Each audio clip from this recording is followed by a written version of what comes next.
Okay, if there are no changes to the agenda, can I have a motion to approve the agenda? So moved, Madam Chair.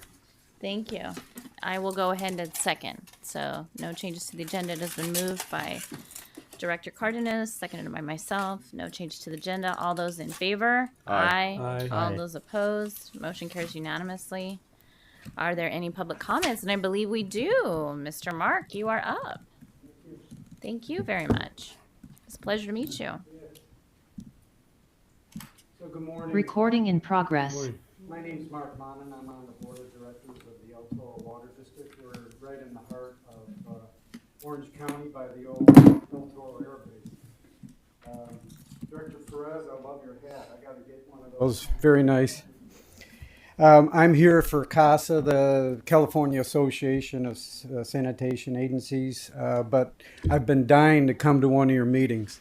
And I just wanted to tell you, a guy over in Newport Beach I really believe in the Salton Sea and everything that you do. So I just wanted you to know that there's other people around the state that really think what you do is very important.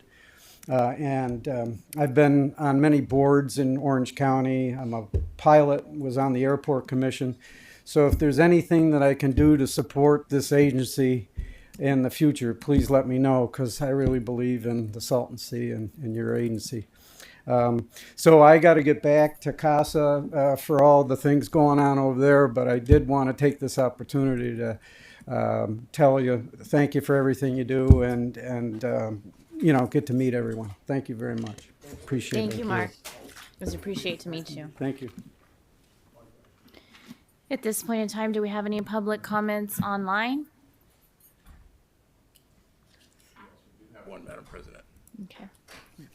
Miss Sinclair, you should be able to unmute yourself. Hello, can you Hello. hear me?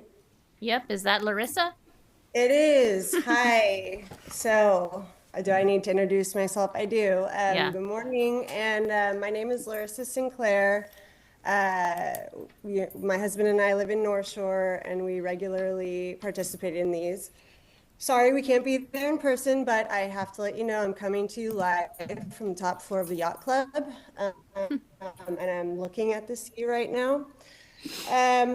So today, my comment is going to be more directed to the long-term planning and community engagement aspect of what you guys are doing.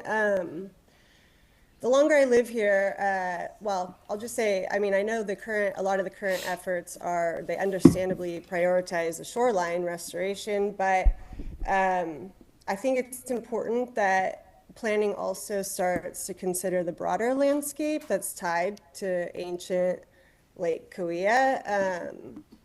It's not an accident that the sea is here. I think we need to stop with that narrative as well. It's man's accident, but for 12,000 years there's been a sea coming here, and as a result, I'm more and more seeing these thousands of years of cultural and natural history kind of barely hanging on by a thread.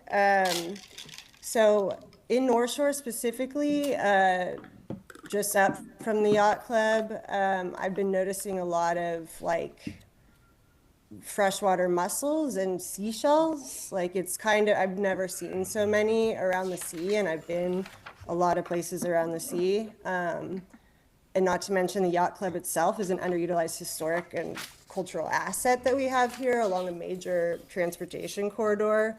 But it just feels it's so disconnected from the broader restoration engagement conversations. So in line with that, these areas are also becoming increasingly impacted by OHVs. I think basically this is a call to say, is there a way we can, stop calling, start including the shoreline instead of shoreline out, that should extend beyond where the ancient shoreline you can see, because I think all of this is important to protect. And in terms of community engagement, I think from my experience working on cultural and historical preservation projects abroad, public engagement always improves when people see that a place is being cared for comprehensively and not just scientifically and ecologically, but culturally and spiritually in the case of Lake Coia.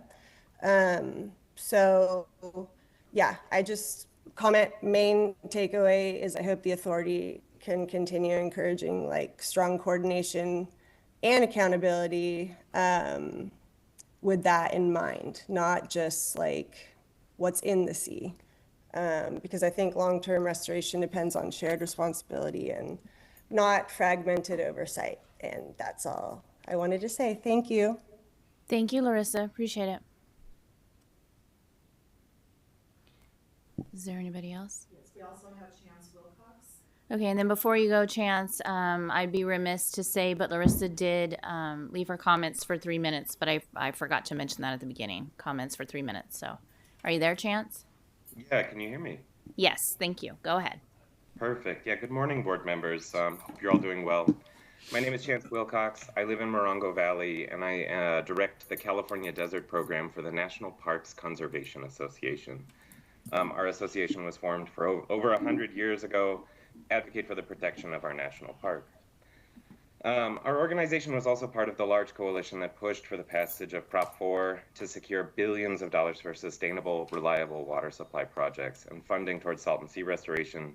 And we are still committed to monitoring and kind of watching for reliable water supply projects that would help defend our desert water. We have previously participated in your meetings to share information with you regarding the proposed Cadiz groundwater mining project, and I just wanted to share a significant update on that issue. The Cadiz project is also known as the Mojave Groundwater Bank, and Cadiz Corporation proposing the project is also known as the Fenner Gap Mutual Water Company. Cadiz hasn't been built, permitted, or financed because it would offer communities an unreliable water supply from the mining desert groundwater in one of the driest places in North America. In November last year, Arizona's Water Infrastructure Finance Authority, also known as WIFA, made a big decision regarding Cadiz. WIFA reviewed several big water importation projects to finance with the nearly $400 million in taxpayer funds it has available. And WIFA looked at a desalination, recycling, aquifer recharge projects to finance in return for access to exchanged water. And when the board met in November last year, WIFA advanced all of them. But one project that did not make it past the starting blocks was the application for Arizona to finance and develop the Cadiz project. California desert tribes that call this region their traditional territories, specifically the Fort Mojave Indian Tribe and Chemehuevi Indian Tribe, informed WIFA of their decades-long opposition to Cadiz. And WIFA board member David Beckham was explicit in response, stating, quote, "That one's over, we're not doing that one," quote. If a state desperate for water will not touch your project, it's a serious red flag. But it's also not surprising. Pushback to the Cadiz scheme has come from all areas ranging from our U.S. senators and California legislators to desert tribes and the public. Over the past 5 years, Cadiz has posted an average net loss of $31 million each year. Arizona's decision sends a clear message that aligns with California's decades-long approach on Cadiz. Even in extreme drought, responsible officials reject false solutions and will not gamble with taxpayers' money. I know this wasn't a specific agenda item for you all today, but as we are all in this together to find innovative solutions for the Salton Sea, I just wanted to provide this update that really shows that Cadiz is not the solution. So thank you for the opportunity to share these updates. Thank you, Chance. Appreciate that. 7 seconds is fair. Yeah. Good job. Is there anybody else, Lisa? Not at this time. Okay, and then just for the record, can we please show that Martha is present? Thank you. Okay, at this point in time, do we have any board member comments? Speak now, forever Not hold at your this peace. time. Not online. Not online, okay. All right, we're gonna move right along. We are gonna now move to the consent calendar. Actually, before I have a motion to approve it, I would like to flag that we need to change the minutes, the location. Wasn't that the North Shore Fire Station for that meeting? I need you to go back and double check that. And then also on the SSA register, it shows on there on November 6th, 2025, It shows that IED paid their 200,000, and in the memo it says FY26 member contribution, and then it's also again in the register December 12/1/25. So it's in there twice. So my question is, why is it in there twice? I mean, I just don't want you to think you have extra money when maybe you don't, or maybe the memo's incorrect. I'll have to take a look at that. I don't have that report from me, Madam President, but I can get you an answer on that. Certainly, we did receive payment. I don't know if Janice is online, but we did receive payment. Let me pull up the report.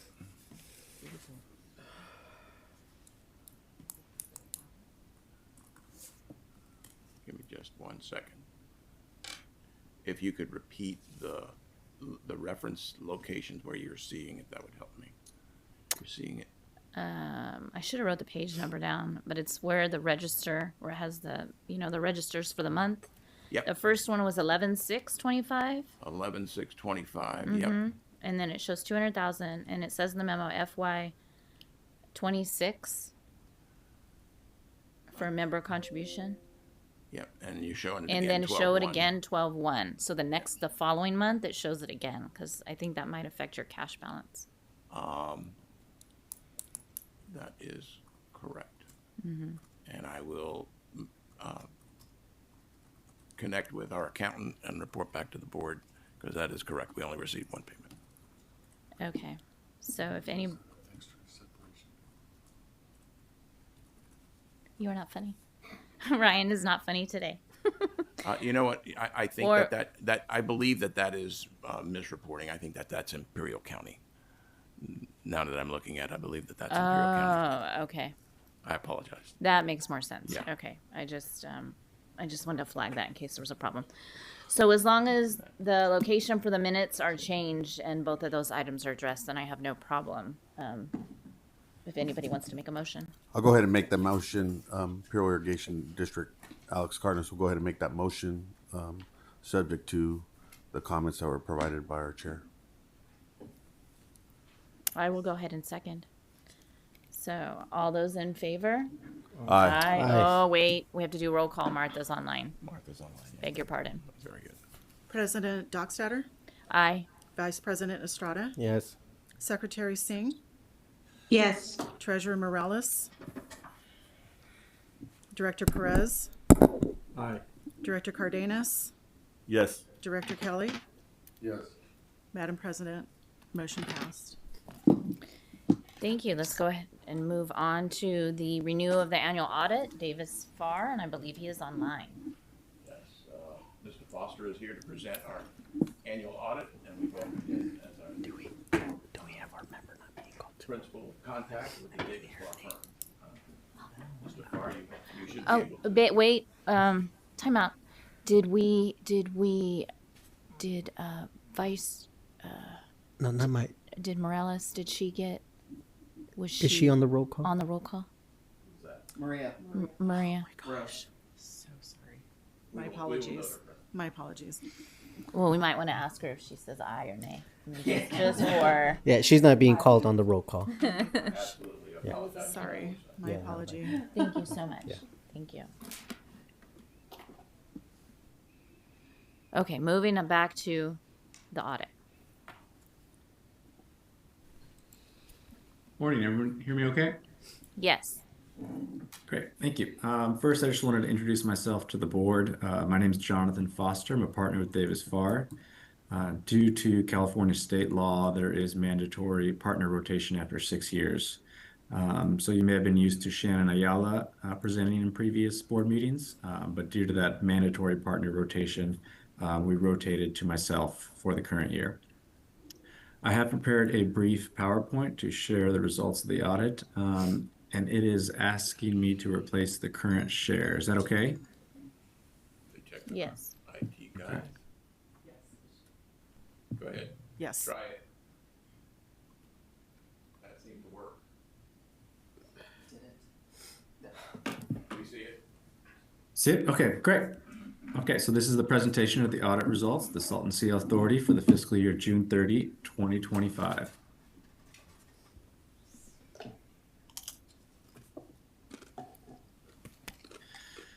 So as part of our audit, we issue an audit opinion. This year, I'm happy to report we issued an unmodified audit opinion. An unmodified audit opinion means as auditors, we did not have to make any modifications to the opinion, and this is the highest level that you can receive. There is a new paragraph within that audit opinion titled Emphasis of Matter, and that is due to a new accounting standard that was required to be implemented, which I'll explain in a further slide. In addition to the audit opinion, we issued an internal control letter, and I'm happy to report we did not have any deficiencies or non-compliance to report. Our third letter that we issue is titled Summary of Audit Results, where we just communicate the timing, the scope, and significant areas of the audit to the board. I did include a slide just to demonstrate to the board this new paragraph that I was referencing. So this emphasis of matter. What I do anytime we include a new paragraph in the audit opinion, I just want to point out it's not an item of concern. It is required language. Anytime there's a significant audit standard that has to be implemented, we communicate that within the paragraph, and we communicate to the board that our opinion is not modified with respect to this matter, which is the highest level that you can receive. I just wanted to speak briefly on our areas of audit focus. So our standard audit approach includes testing on material assets and liabilities and testing of revenues and expenses. So at a high level, what does that mean? It means, for example, the cash in the bank that's reported within your financial statements. We reach out directly to your financial banking institutions and or the county and get the information directly from them. So we do not solely rely on the records of the authority, but we do reach out to banking institutions to corroborate the amounts reported within your financial statements.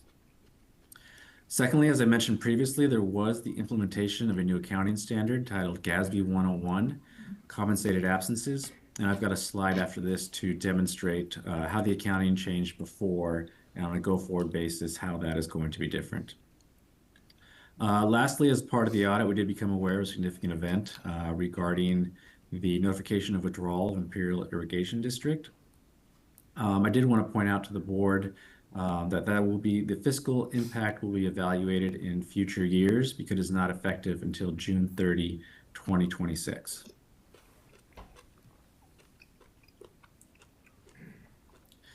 So compensated absences surrounds leave balances relating to vacation and sick leave.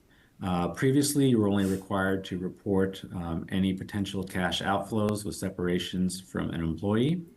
The accounting standard changed the accounting over this, meaning you must take into account any potential cash outlays plus any time used in the future. And the third part of this new standard is adding in applicable taxes. So on a go-forward basis, all government agencies must account for anticipated sick and vacation leave used by employees and not simply account for potential outlay on cash separation.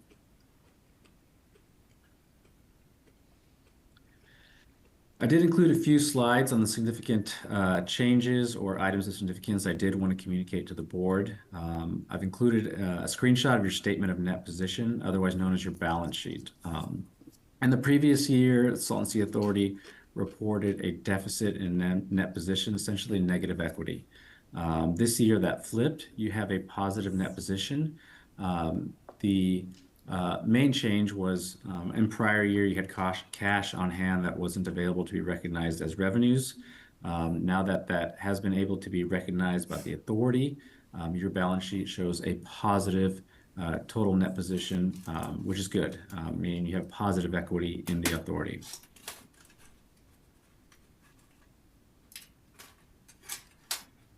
And I do like to include some communications to board members of significant accounting footnotes.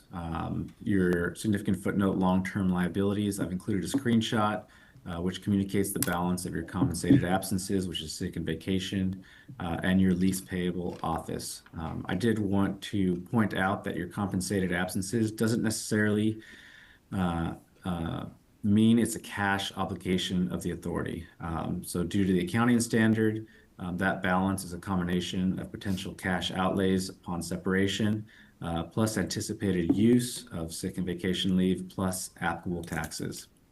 And then the lease payable is the remaining of the term on the lease. And I did just want to point out that any changes to the lease in future years will result in changes of this. So sometimes when people review the balance sheet, they see debt on the books. But if you remember a couple of years back, there was a new accounting standard that required all government agencies to record these long-term leases as a debt on the books.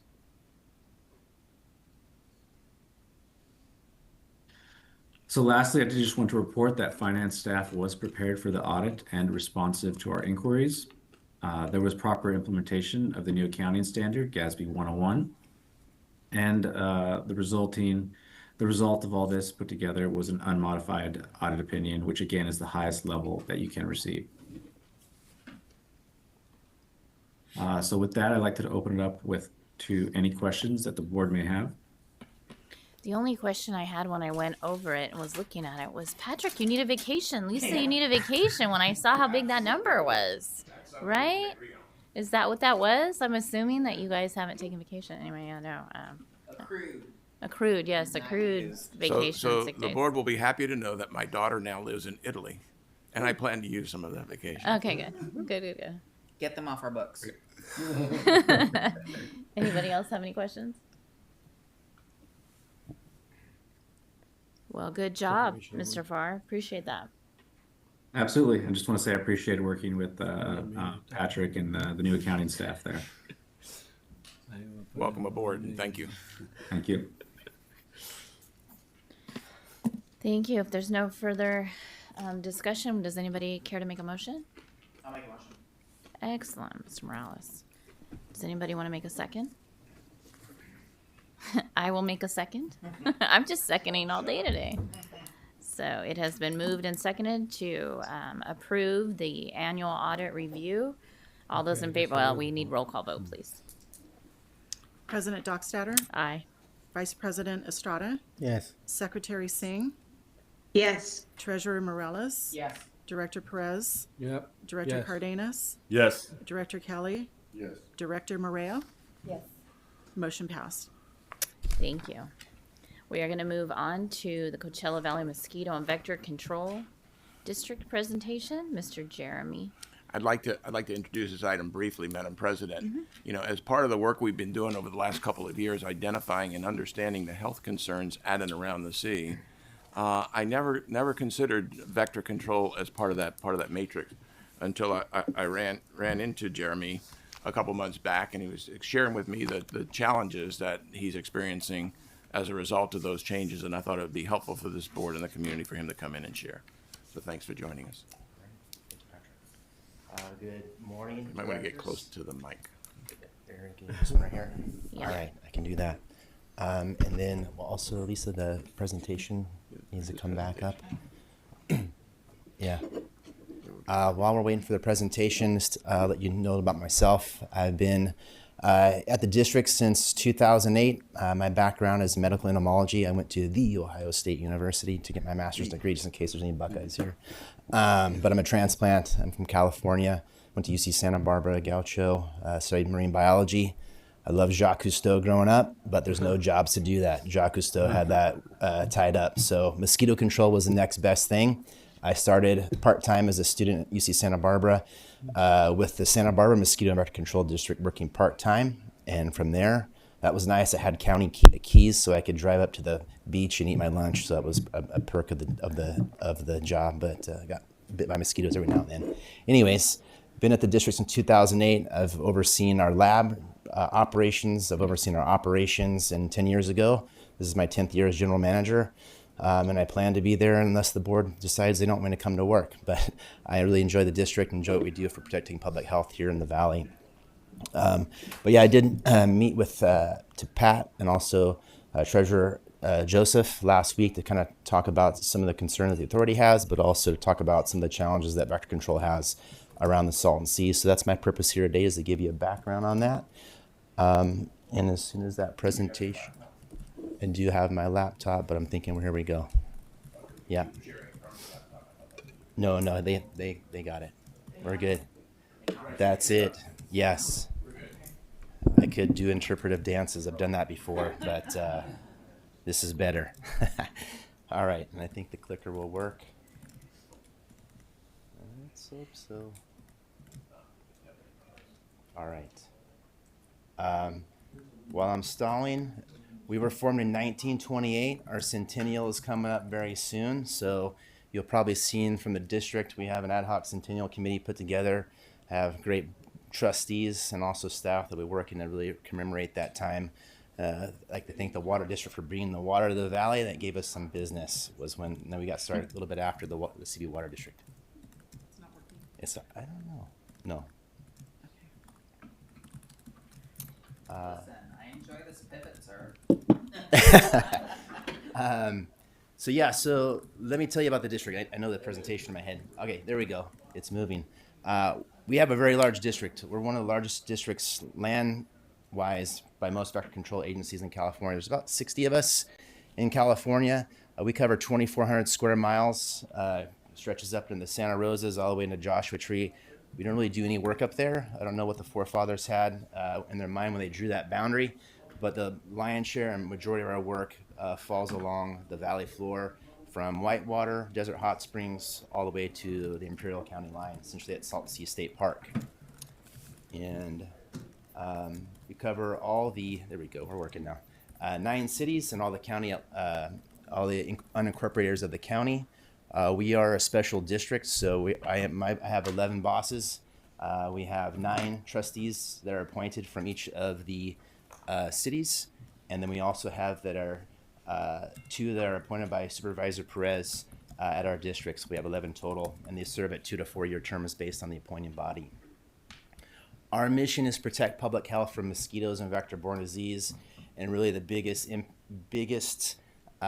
vector, which is in our profession, an arthropod, an insect, a tick that can transmit a disease from one living thing to another, is the mosquito. It's no surprise, it's worldwide, the biggest impact on public health. And our second biggest programs is the red imported fire ant. Back in the early 2000s, California, we had the red imported fire ant was imported to California. The CDFA tried to come in and eradicate it. They ran out of money and it didn't work. And so we put out a benefit assessment to the public. They voted to fund that benefit assessment, so we added that as part of our program. Now, just pretty much for the rest of the conversation, we'll be talking about mosquitoes. We have 15 species of mosquitoes in the Coachella Valley. Not all mosquitoes transmit disease. Some are pests, nuisance, some might not even bite humans. The ones that we do have that do transmit disease, unfortunately, are some of the best vectors known to science. Culex tarsalis, which is that mosquito in the bottom left. They may all look the same, but they're different. Culex quinquefasciatus. Before Aedes aegypti, the Asian tiger mosquito, the yellow fever mosquito, Asian tiger mosquito, it's a close cousin. Before that got to California, that Culex quinquefasciatus was the mosquito that was buzzing around your ear when you were trying to sleep at night. It's called the southern house mosquito. It likes to come inside. Not all mosquitoes come indoors. Culex tarsalis, though, is the encephalitis mosquito. It is one of the best vectors of mosquito-borne disease there is in North America, and we have a lot of it here, unfortunately. In Aedes aegypti, like I mentioned, I won't talk too much more about this, but if you've been bitten on the elbows and the ankles lately when you're trying to sit in your backyard trying to enjoy the nice cooler weather of the desert, this is the culprit that has unfortunately spread from San Diego to Shasta County, and it's keeping mosquito and vector control districts very busy. And one of our biggest things is pushing public engagement and education. So because that mosquito is breeding in your cups and your buckets in your backyards, and we can't get into everybody's backyard. So we're really pushing for community action on that. But that's another talk. Why are these mosquitoes important? As early 2000s, West Nile virus made its way across North America, and the mosquitoes that we have here in the desert, Culex tarsalis, is a great vector of West Nile virus, and that is the biggest risk to people throughout our valley for mosquito-borne diseases. Its natural cycle is birds. Birds are the reservoir. They hold that virus. When they land or when they're roosting at night, mosquitoes bite them, they can pick up that virus, or if mosquitoes have it, they can pass it on to those birds. Horses can get very sick from West Nile virus, so if you have horses, you have vaccinations for that. The people, there's really no vaccine for it, and it's just education and prevention.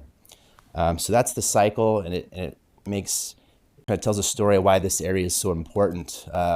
Our district has a long history of working with UC Davis, UC Riverside. A lot of research has been done looking at arboviruses and mosquitoes because we're on the Pacific Flyway. The Salton Sea is a beautiful thing and also a habitat for the birds to take a rest. And when they rest and when they fly in from South America and Mexico on their way through California and beyond, they sit and rest and they get bitten by our local mosquitoes. And when those birds come through, if they're carrying viruses, they can transmit them to our local mosquitoes, and that can start that transmission cycle.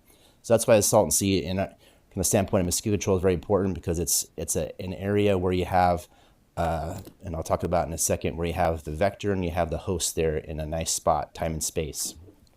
And it's no surprise to, I'm sure, this body, Salton Sea is shrinking, and as it's shrunk, in my time at the district back in 2008, there was mosquitoes, but not like there is today. There's actually more mosquitoes as the sea has receded, and I'll show you why. But these are that area, the shoreline, and everything I'm really talking about today is the North Shore, across there all the way to the West Shore. That's where we spend a lot. That's what I call the shoreline and the work that we do. And where that shrinks this is one of our biggest headaches. Where that's green, that's water out there. That's the Grant agricultural channel that runs into the sea. At one point in time, all those channels dumped into the water body, and it wasn't a big issue. We had pickleweed marshes here and there, but as the sea has receded and as these agricultural inputs have not been able to get extended, it creates these wetlands. And so wherever you see green is where water is flowing, and all that area on Grant, because that's one of our biggest sources, is where we spend a lion's share of our time controlling mosquitoes, those mosquitoes that transmit West Nile virus. And also we have another virus called St. Louis encephalitis, which is very similar to West Nile virus, but doesn't have an impact on horses as much. But that's and so in a perfect world, in a dream for me, all the channels get extended, but I know there's a lot of challenges to getting those channels extended to reach that ever receding shoreline until something is done. In the meantime, we're here. We're a well-funded agency, and we have the staffing and the ability to do our best at controlling the risk there. And as I mentioned, thinking about that big green area, we have the mosquitoes there. We have the pathogens there because those birds bring it or have it there. The susceptible vertebrate hosts in that case would be the birds, and they're all in the same place and same time. And we have all those factors for when it comes to vector and vector-borne diseases. You have infections. Unfortunately, very rarely do we have reported cases of West Nile in the valley, but I would say it's very underrepresented too, because most infections of West Nile are very mild. So what do we do to control that? We have integrated vector management. We have a testing lab at our district. Our district headquarters is in Indio. We do vector surveillance, so we're out there catching mosquitoes on a weekly basis. We're doing disease surveillance during the virus season, essentially daily. So we collect mosquitoes. By midday, they're identified, and we're testing those in our labs to know by the afternoon what's going on. Quality control and research, we have biologists, PhDs on hand. We work with UC Davis, Riverside, USDA over the years to assess our programs. Vector control, physical control, biological control, and chemical control. The best way is to get rid of the water. Unfortunately, that's one of the hardest things to do. But biological control, we're using mosquito fish. We're developing sterile insect technique to get at these Aedes aegypti mosquitoes. And then chemical control. Fortunately, in mosquito control, especially in California, we have a lot of good tools focused at controlling the mosquito larvae in the water. And once they get out of the water, it's a little bit trickier. It's not as effective, but we do have some tools to do that. Community partnerships, we're ready to work with people to eliminate these places that mosquitoes breed, and our public outreach team has expanded not only in working with the community, but also getting into the classroom, because I'm hoping that every student here in the Coachella Valley will know once they get actually through our program in their classroom, to go home and dump and drain water, because it really is going to take a community partnership.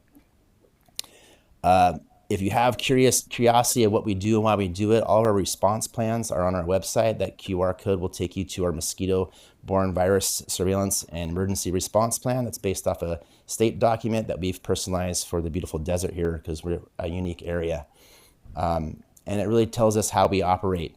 That area that's in the red area and those numbers that are a little bit harder to see at a distance are all mosquito traps. And those mosquito traps, again, are set weekly and bi-weekly, and they monitor the mosquito population around all these areas where we have known sources. To give you an idea of the types of the numbers of mosquito, unfortunately, the biggest line on that line graph, the bottom of that graph is weeks of the year. The numbers are on the average numbers of mosquitoes per those weeks. And the biggest line on there is Culex tarsalis. That's that mosquito that's coming out of those wetlands from around the Salton Sea. And the biggest health impact in that area for sure, but not for the whole entire Coachella Valley. If you look at over time, we've been monitoring the sea for many years. Like I mentioned, we started that effort with UC Davis. Again, that's average number of females per trap from those starred traps. That's the North Shore area. And that's the year 2000 all the way to 2020. And you can see, even as the sea is becoming less of a sea, the mosquitoes are continuing to grow in numbers. And so that's causing us more and more work. Same thing, if you move up a little bit, up towards the Lincoln and Johnson areas, where we have also some duck clubs still holding on, which, again, if they could go away, I would appreciate that as well. But as you can see, for the same amount of time over those years, you see a bigger blip actually on both of those. If everyone remembers, from 2012, we had a major flooding event in the East Coachella Valley that kept, unfortunately, flooded a lot of people's properties and homes, but also kept us busier that year. And the numbers and mosquitoes also showed that. And it's a little more apparent on the last slide, but I forgot to point that out. So those are the mosquitoes. Year over year, virus activity fluctuates over time.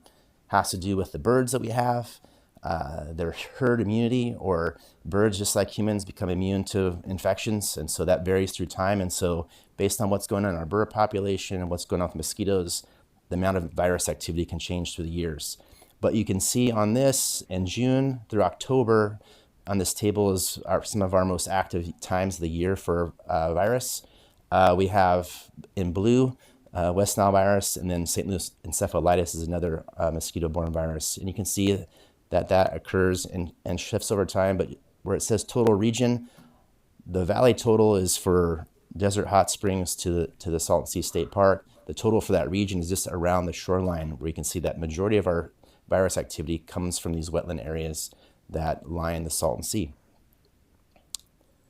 To give you an idea of amount of time, it's essentially to run those traps that we work down there, it's essentially a full-time person's job. We run 31 traps. It takes roughly 8 hours of driving to get down there from Indio and back. It takes 20 hours a week to identify those traps, and it doesn't account for then the virus sampling that we do. So any of those mosquitoes that we take that are Culex tarsalis or Culex quinquefasciatus, we put into samples. Those are $22 a piece. So roughly for last year, we tested over 2,000 samples from around the shoreline, and that's a tune of about $44,000. And then we use a lot of dry ice. Dry ice, mosquitoes find you and me through when we respire. We have respire. It's been a long week. CO2 that comes out as we exhale. And that's how they find us at a distance. And so we use dry ice to draw them to our mosquito traps that we have many of. To give you an idea, when we do respond to a positive mosquito sample, we have all of our data that's withheld in a mobile GIS system. And so that center of that circle is bullseyes on our mosquito trap that went positive. And so if, for example, we got the traps collected today, we had them positive, I had a positive here by this afternoon. My team is working together, identifying the sites that we have, and this is actually the West Shore area. All the known sites we know of, what's the status of those sites? Some sites are always doing something. Some are, maybe the other year having mosquito breeding. So if we have a positive sample, if we're at a point where we're actually having an outbreak, we're out there tonight, but most likely we'll have the plan in place, and then when the technicians come in the next morning, they're out in the field checking all those sites and doing the control.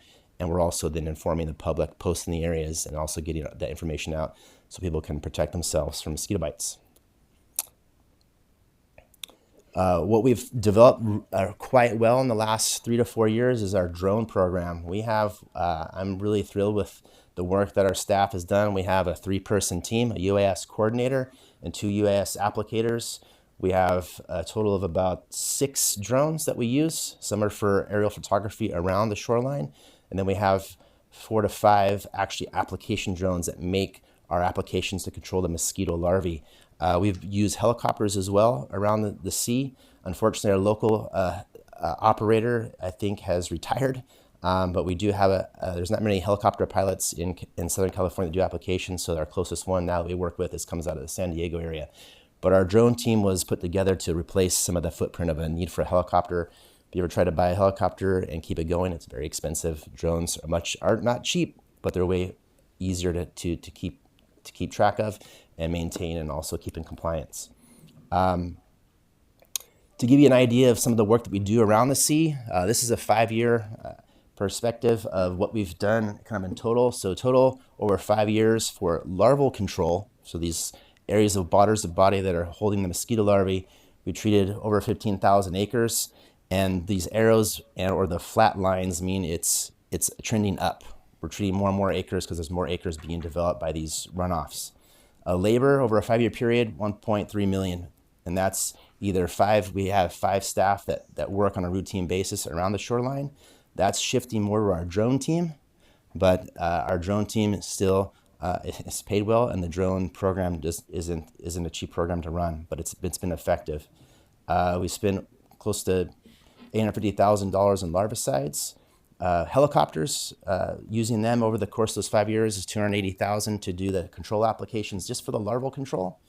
But the drones, the program we have now, and these are all conservative. I was pushing some of my managers to come up with some numbers pretty quick. About $600,000 on our drone program. That's drones, that's trailers, that's batteries, that's a lot of that's application equipment, and that drone work is trending up. Helicopters is trending down because our drone program is taking over that footprint. So in total, in a 5-year period, we spent about $3 million in controlling mosquitoes in the water there at the sea. From the standpoint of adult mosquito control, we only do adult mosquito control when either the numbers surpass our risk thresholds, or we have a lot of virus activity that is also surpassing our risk thresholds. So over the course of the last 5 years, 177,000 acres have been treated. We do much larger areas when we're trying to knock down the mosquito population to protect public health. The labor, we do run trucks sometimes, and so that labor is for the staff, but most of our adult mosquito control comes from helicopters because we have to cover a large area over a short amount of time. Mosquito adulticides are a little cheaper. And so those are $233,000, and then helicopters, again, not cheap to use them, about $388,000 over that course of that 5-year. And I forgot to tell about my arrows. The arrows that are going back and forth, it fluctuates, especially with virus activity.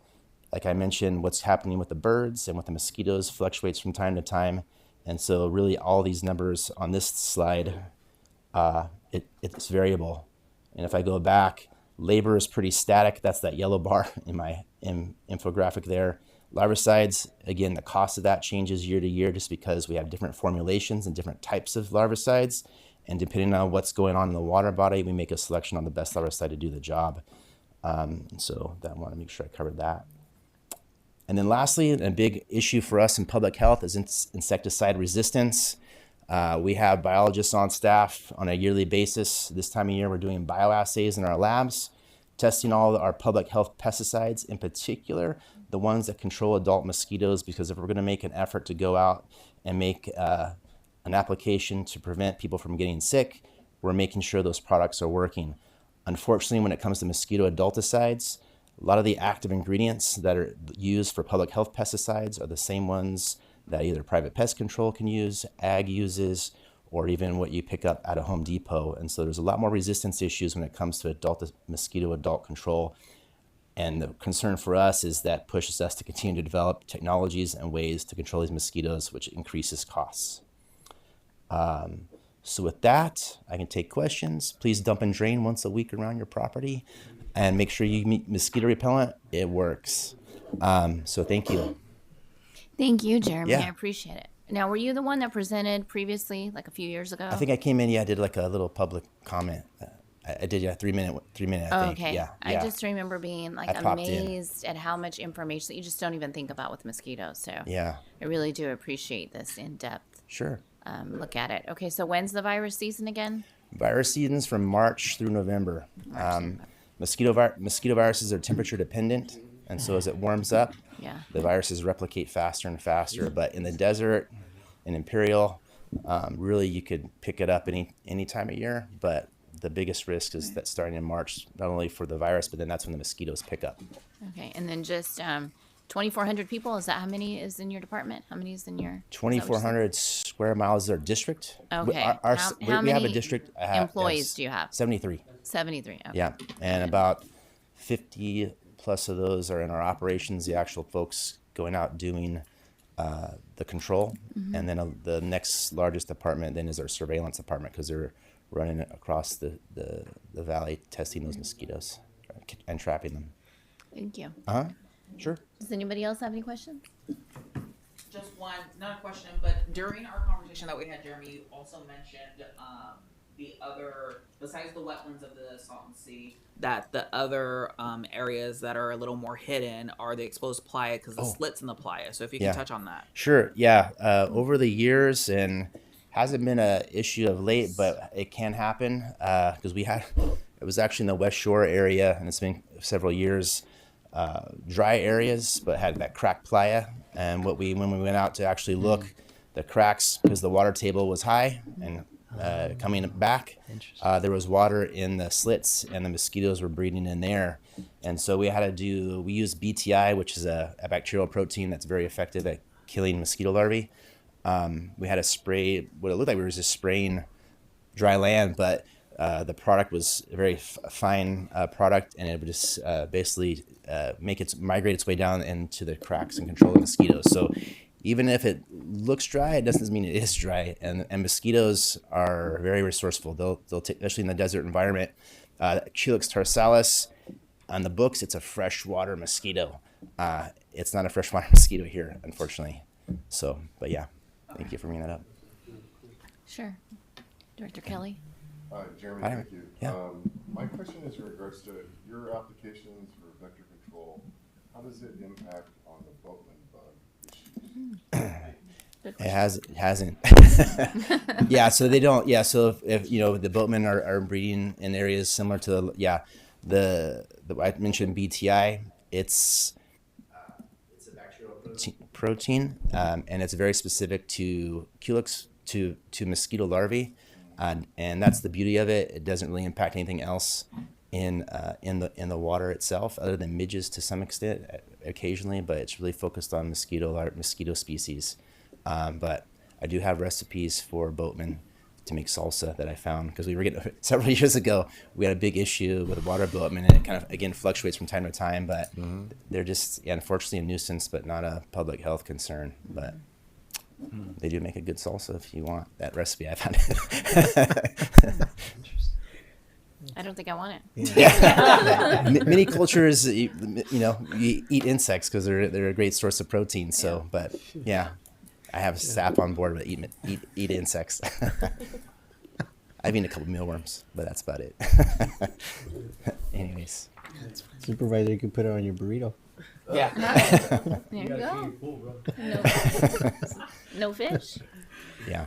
So, anyways, I'm always happy. That's my contact information. Feel free to reach out to me.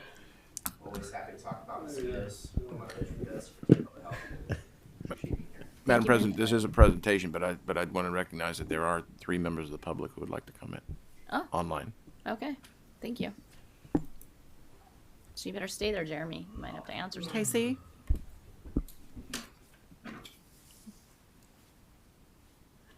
Martha, you're up.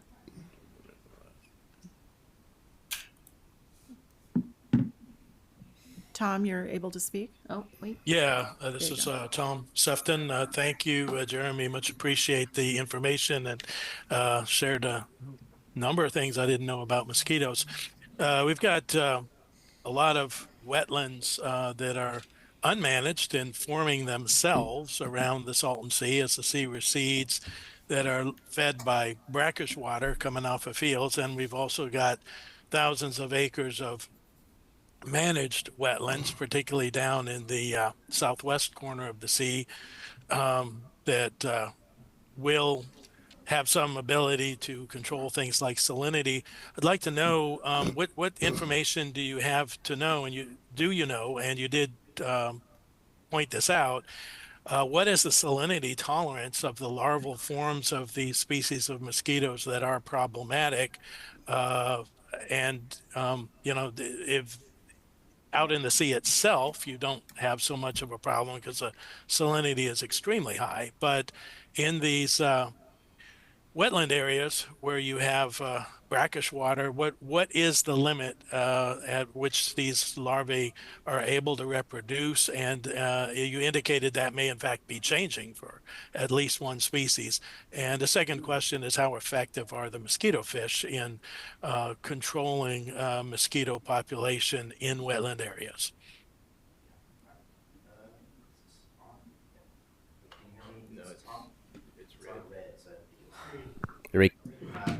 What ready in? You speak to it. It should turn green. There we go. There we go. All right, very good. Yeah, I believe was it Tom? Was Tom his name? Yeah, good questions, Tom. So for your first question, unfortunately, I don't know the tolerances of it, but what I do know from observation firsthand, Culex tarsalis, like I mentioned, is a mosquito that, I mean, with biology, there we go. Touch plate to mute.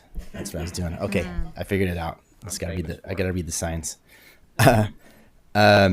Yeah, so with any biological organism, there's always the typical, but there's always the extremes. And I think with tarsalis, when given the need to, in a desert environment, you want to survive, and so you push the limits. So tarsalis is the one that I mentioned that is breeding in these brackish areas. That's typically associated with freshwater. I only know from observation. I've seen egg masses and I've seen mosquito larvae in pools, cutoff pools around the shoreline that have salt crusted around the edge. So I know that water has a lot of salt in it, and they're able to tolerate that. Yeah, it's probably unique to the valley, I would assume, but we haven't really studied it or haven't funded any research to look at that. The other question I think you had was with mosquito fish. Mosquito fish are very good at controlling anything that's on the top of the water. It might even help out with the boatmen. But they are very effective. They're a guppy. They surface feed. And another thing that we have in the desert, which is an endangered species, the desert pupfish. It's also similar in biology and ecology, and it does also would feed on mosquito larvae. But yeah, out in the sea itself, yeah, the salinity, and also that, yeah, there are other predators that are out there that could continue to eat a mosquito. So plus the water moves a lot. These areas that have wetlands, the water is stagnant or moving very slowly, and so mosquitoes could do quite well in those situations, even when there's predators sometimes. Hope that answered your question. So we have Michael Cohen. Michael, you're up. Thanks very much. Thanks for the opportunity to pose a question during this presentation, and thanks very much for an excellent presentation. Just two quick questions. One, I'm curious how far these mosquitoes travel from these Salton Sea wetlands. And the second question, I don't think you mentioned, is if there's been any incidents of transmitted disease to people in the vicinity of the Salton Sea from these disease-bearing mosquitoes. Thanks. Sure. Yeah. Culex tarsalis is a mosquito. Yeah, mosquitoes vary in flight distance. Some can fly 10 miles from their source. Some will fly. Aedes aegypti, mentioned our backyard nuisance flies 150, 200 feet in its lifetime. But with tarsalis and the mosquitoes that exist at the shoreline, they can fly for miles. And so you can have mosquitoes that are breeding on the shoreline and migrate or fly into North Shore area, Mecca, and all those areas, and Oasis, all the areas that are populated around the sea. So miles, 2 to 5 miles they can do, and depending on wind, if wind is a factor, and we do have wind, that helps mosquitoes move even further, unfortunately. And as far as human cases, as of recently, we haven't had any documented cases. We don't do any human surveillance. That's all with Riverside County Department of Public Health. They give us information when we do have documented cases, whether it's a imported case of dengue or a local case of West Nile virus, which we do use. Unfortunately, when we get West Nile virus information from humans, it's it's a little bit late in the game, so we still go out and do the control. My assessment and for folks who do get West Nile, and I'm sure there's more than that are reported, unfortunately, it's usually very mild.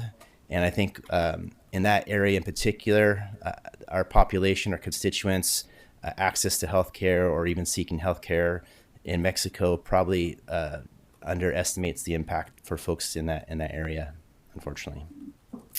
So I hope that answers your question. Thank you. Do we want to go back to Martha one more time? I saw she unmuted and then she muted again. She was. Oh. She had her hand. Yeah, I didn't have any feedback. Okay. Thank you, Martha. I don't want to skip you. Okay.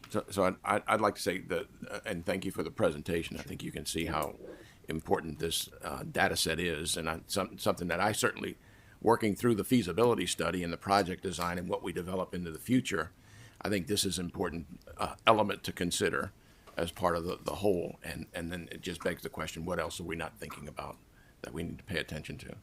Yeah, just to add on to what Patrick said was, I know the California has the pleasure of having the CDC Center of Excellence housed at UC Davis and UC Riverside. Researcher Bill Walton unfortunately passed away several years ago. I know was part of helping with some of the wetland planning in the other end of the sea. But we do have a lot of resources here. So hopefully as things hopefully move forward and if treatment wetlands are in place, one, keeping the district in mind, because we're going to, the issue with Grant, it's not managed. It's hard to access. It's dangerous. That's the plus with the drone. We don't have to send people into those areas as much as possible. The drone is, unless it goes down, then we have to go get it. But it's actually increased the safety of staff and our accuracy. But managed wetlands are doable, but managed wetlands also take a lot of planning, not only in the beginning, but also that long-term maintenance of it, because they can become unmanaged very quickly if those funds dry up. But again, my pleasure to be here today. And like I said, I'm a resource for this body. Feel free to reach out whenever you'd like. Thank you. Thank you, Jeremy. Sure. Appreciate that. Okay, let's move on to the Colorado River Policy Platform. Madam President, we had prepared a draft of a policy platform for this board to consider and approve that would help us to inform any comments that the authority might advance as part of the EIS process, which was underway on the Colorado River, had not at that time been released. We did seek comments from our member agencies within the Water District, and frankly, those comments were more extensive than we had anticipated. And I think it would be counterproductive at this time to try and hash through and reconcile those. I thought what would be more useful is to have Ms. Moore kind of touch on the EIS process at a high level, maybe talk about some of the things that we're doing to help ensure the success of the efforts on the Colorado River, including the work on WRDA and what we're doing on the core. We're going to be meeting and talking about the WRDA submission after this meeting, but I think for public purposes, I think it'd be good to just give her a few minutes to share that. Perfect. And so we'll probably bring this back then, right, after taking the different agencies' comments into account. All right. Madam Chair, before Ms. Moore jumps in, I'm just kind of curious as far as where the plane is potentially going to land, and if the ask is for a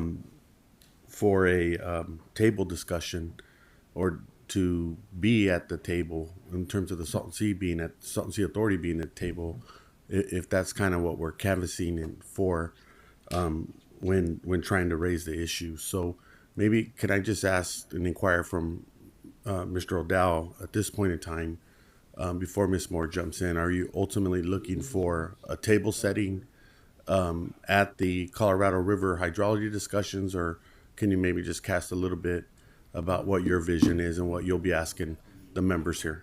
Well, I show up at any table I'm invited to. Yeah.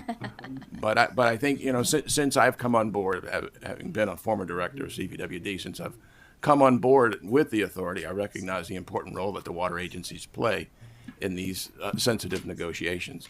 At the same time, the Salton Sea Authority and its member agencies are all affected by the outcomes of those. And I think what we have done and what we did in the SEIS and what we're hoping to do through the EIS is make sure that community input writ large is provided to help inform the process so that impacts associated with this are responsibly considered and appropriately addressed. And I think that that's what the EIS process is for.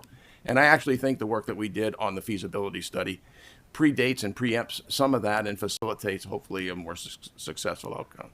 So that's what we're trying to do, and that's why we're here. So I'll turn it over to Lisa if you're ready. Perfect. Super. Good morning. It's afternoon here.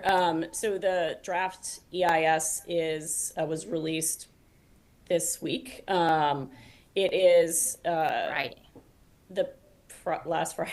The document is intended really to be an evaluation of different management guidelines for the Colorado River. This is one of a series of documents that the reclamation has prepared over the last several years to evaluate the different alternatives for managing the river. And the past documents have been kind of over the short term. This is to be over the long term.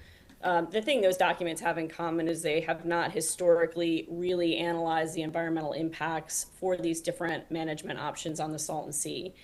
The document most recently released by Reclamation about those longer term guidelines takes an interesting approach to the Salton Sea. There is, and you would find it in the chapter on affected environment, which is where you would expect us to be. It actually sort of essentially says that any of the different alternatives for managing the river and that would result in cutbacks to California fall within the plan, the state's long-range plan and the Corps of Engineers feasibility study, essentially positing those devices as the mitigation for whatever's ultimately adopted on the river. And so kind of dialing back in 2020, when the Salton Sea Authority worked with Congressman Reese initially to authorize the feasibility study, really the idea was to create a federal funding vehicle through which the federal government could invest mitigation funds at the Salton Sea. And, it's taken the time since then to stand up the study, to bring the state on board as a joint local sponsor, to get, we're now about up to $7.1 million for the work that the Corps is doing. And the purpose of the study really is to create a federal funding vehicle for federally funded Salton Sea projects at 65%, and we're well on our way of doing that. And so what you see in the EIS really is the Department of the Interior kind of acknowledging that work and saying, like, this is the venue for addressing those impacts. That is an argument that Patrick and I have made to the Interior Department on visits that he's had out here, that they should support the Corps of Engineers and our work in standing up that study, because it provides a way to secure mitigation for the impacts that will invariably come from the process that plays out on the river. And so you sort of see that just since I'm on that topic, we did secure, in order to keep the feasibility study going, the authority put in an appropriations request to our Senate and House members. That bill on the Senate side included $1.76 million for the Corps of Engineers to keep the study on track in FY26. That was included in the Senate bill. The House bill earlier this week released, they adopted actually that provision as well. That passed the House, is now actually pending in the Senate, is expected to pass this week. That puts us on firm footing for FY26 to have funding to keep the feasibility study on track.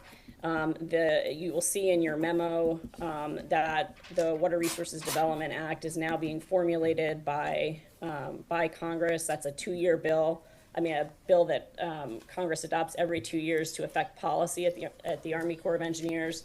There are a couple language requests that we have formulated that will help ensure the study fully evaluates the impacts, the beneficial impacts that it will have on federal lands, and that it counts the benefits to public health and for our communities. There's some changes in core policy that need to be made to make sure that we can count those benefits. And so that is sort of the next legislative item. And the memo has kind of more detail on that. But I think the long and short of it from the EIS perspective is that it really acknowledges the work that the authority has done over the last 5+ years to set up a federal funding vehicle so that when the Colorado River guidelines came down the pike, as it were, in 2026, we would have a viable funding vehicle to mitigate whatever impacts may arise from this Colorado River work. Thank you, Lisa. Sure. Chair, I have a question. Yeah. All right, so let me see if I can just summarize what you're saying here, the intent. So it sounds to me like you're saying we know that there's going to be some impacts to the Salton Sea from these guidelines. And what we're saying is the feasibility study and the projects that might come out of that can be considered part of that mitigation. But in order for us to do that, we need the funding we're basically trying to put more pressure on ensuring that, we're kind of stacking the cards on trying to get that funding. Is that Right. is that the ultimate goal here? Is you're saying, hey, well, yeah, there's going to be issues, but this is the way to address it and kind of just put more pressure on that. Is that kind of in a nutshell what we're trying to do? Yep. And so that was the hope. The reason we created it really was, you could have come to this point in 2026 and had a NEPA process and a Colorado River decision. NEPA itself won't provide. It requires reclamation to evaluate the environmental impacts of different alternatives. It doesn't mandate really anything but that consideration, right? And so we focus on NEPA somewhat, but really what we put our time into was creating this other process with a federal agency that has substantial resources and expertise to ensure that whatever happened, right, knowing that something would happen and that cutbacks were likely, we would have a federal partner with the resources to address that. And so I think what you're seeing, the fact that Interior acknowledged that in the document, I think you see the benefit of that work, right, that they actually look at that and say, yeah, that's a viable way to address these impacts. One of the arguments we make to Interior is, help us ensure that the core process stays on track, right? They have the Interior officials that we're dealing with have regular meetings with the Army Corps of Engineers officials that we deal with, and so it's really just trying to use that. The connection between what's happening on the Colorado River demonstrates really sort of why the Corps of Engineers process is so important, and that we need to make sure that we're doing everything that we can to complete it, to take it to the public and hear, what they think of these projects, right? And start working towards building a broader consensus around getting ultimately projects funded. Once the study is completed, we'll have to go back to Congress to get it authorized. We'll have to go back for appropriations. Lisa, so that's the long-term plan. Lisa, going back to Director Cardenas' question. So, are you saying here that we would just go through the public review comment period process, or are we asking for more than that? Like, is there how are we going to embed ourselves? Is it just going through the public process of making comments, or is there something more than that? So there is a 45-day comment period on the document that the authority can decide to comment on. We have commented in the past on the shorter range. Sure, but so that's one document. option. Is there something else other than that? With respect to the EIS, no. With respect to the WRDA legislation, which I think is a good place to focus, it's on really focusing on making sure the core piece is the most viable, that we make our investment there in terms of time and resources to Madam Chair. to make sure we're funding that and getting the policy right so that it results in fundable projects for the communities. But I think it's safe to say that we haven't foreclosed the decision on commenting or not commenting. I think based on our experience with the SEIS and the success we had in advancing the feasibility study and the importance I of the think overall we should landscape, comment. we Yeah. think that time and energy and effort is best spent in bolting the feasibility study to the floor to make sure that it is part and parcel of how you define success.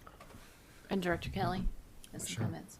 So I've read through the draft comment, and I agree in principle with most of the items that are there. I believe the public comment period ends March 2nd. We will not have a meeting until March. That's right. Unless there's something being scheduled that I'm not aware of. So I would endorse that draft plan going forward, ensuring that other voices are heard and being respective of other considerations that I don't see being consulted. Madam Chair, may I be recognized? Sure. I think Director Estrada and Supervisor Kelly are spot on. I'm trying to reduce the degree of complexity in my life, and what is before us is a comment period, and we're not ready. That's what has me concerned. So a draft EIS is out. We're on the clock, and it doesn't appear that we have a clear-cut strategy on how and when we're going to address probably the most important time in our lives. And that's responding to possible hydrology cuts that will have a tremendous impact on public health. And considering the timeline that's before us, I'm not sure how you're going to bring these membership agencies together and put a document so that the issue could be raised. So I am asking, Madam Chair, that we provide clear direction today at probably one of the most critical points in our region in terms of what we're going to do when possibly federal action is right around the corner. Those are my comments, Madam Chair.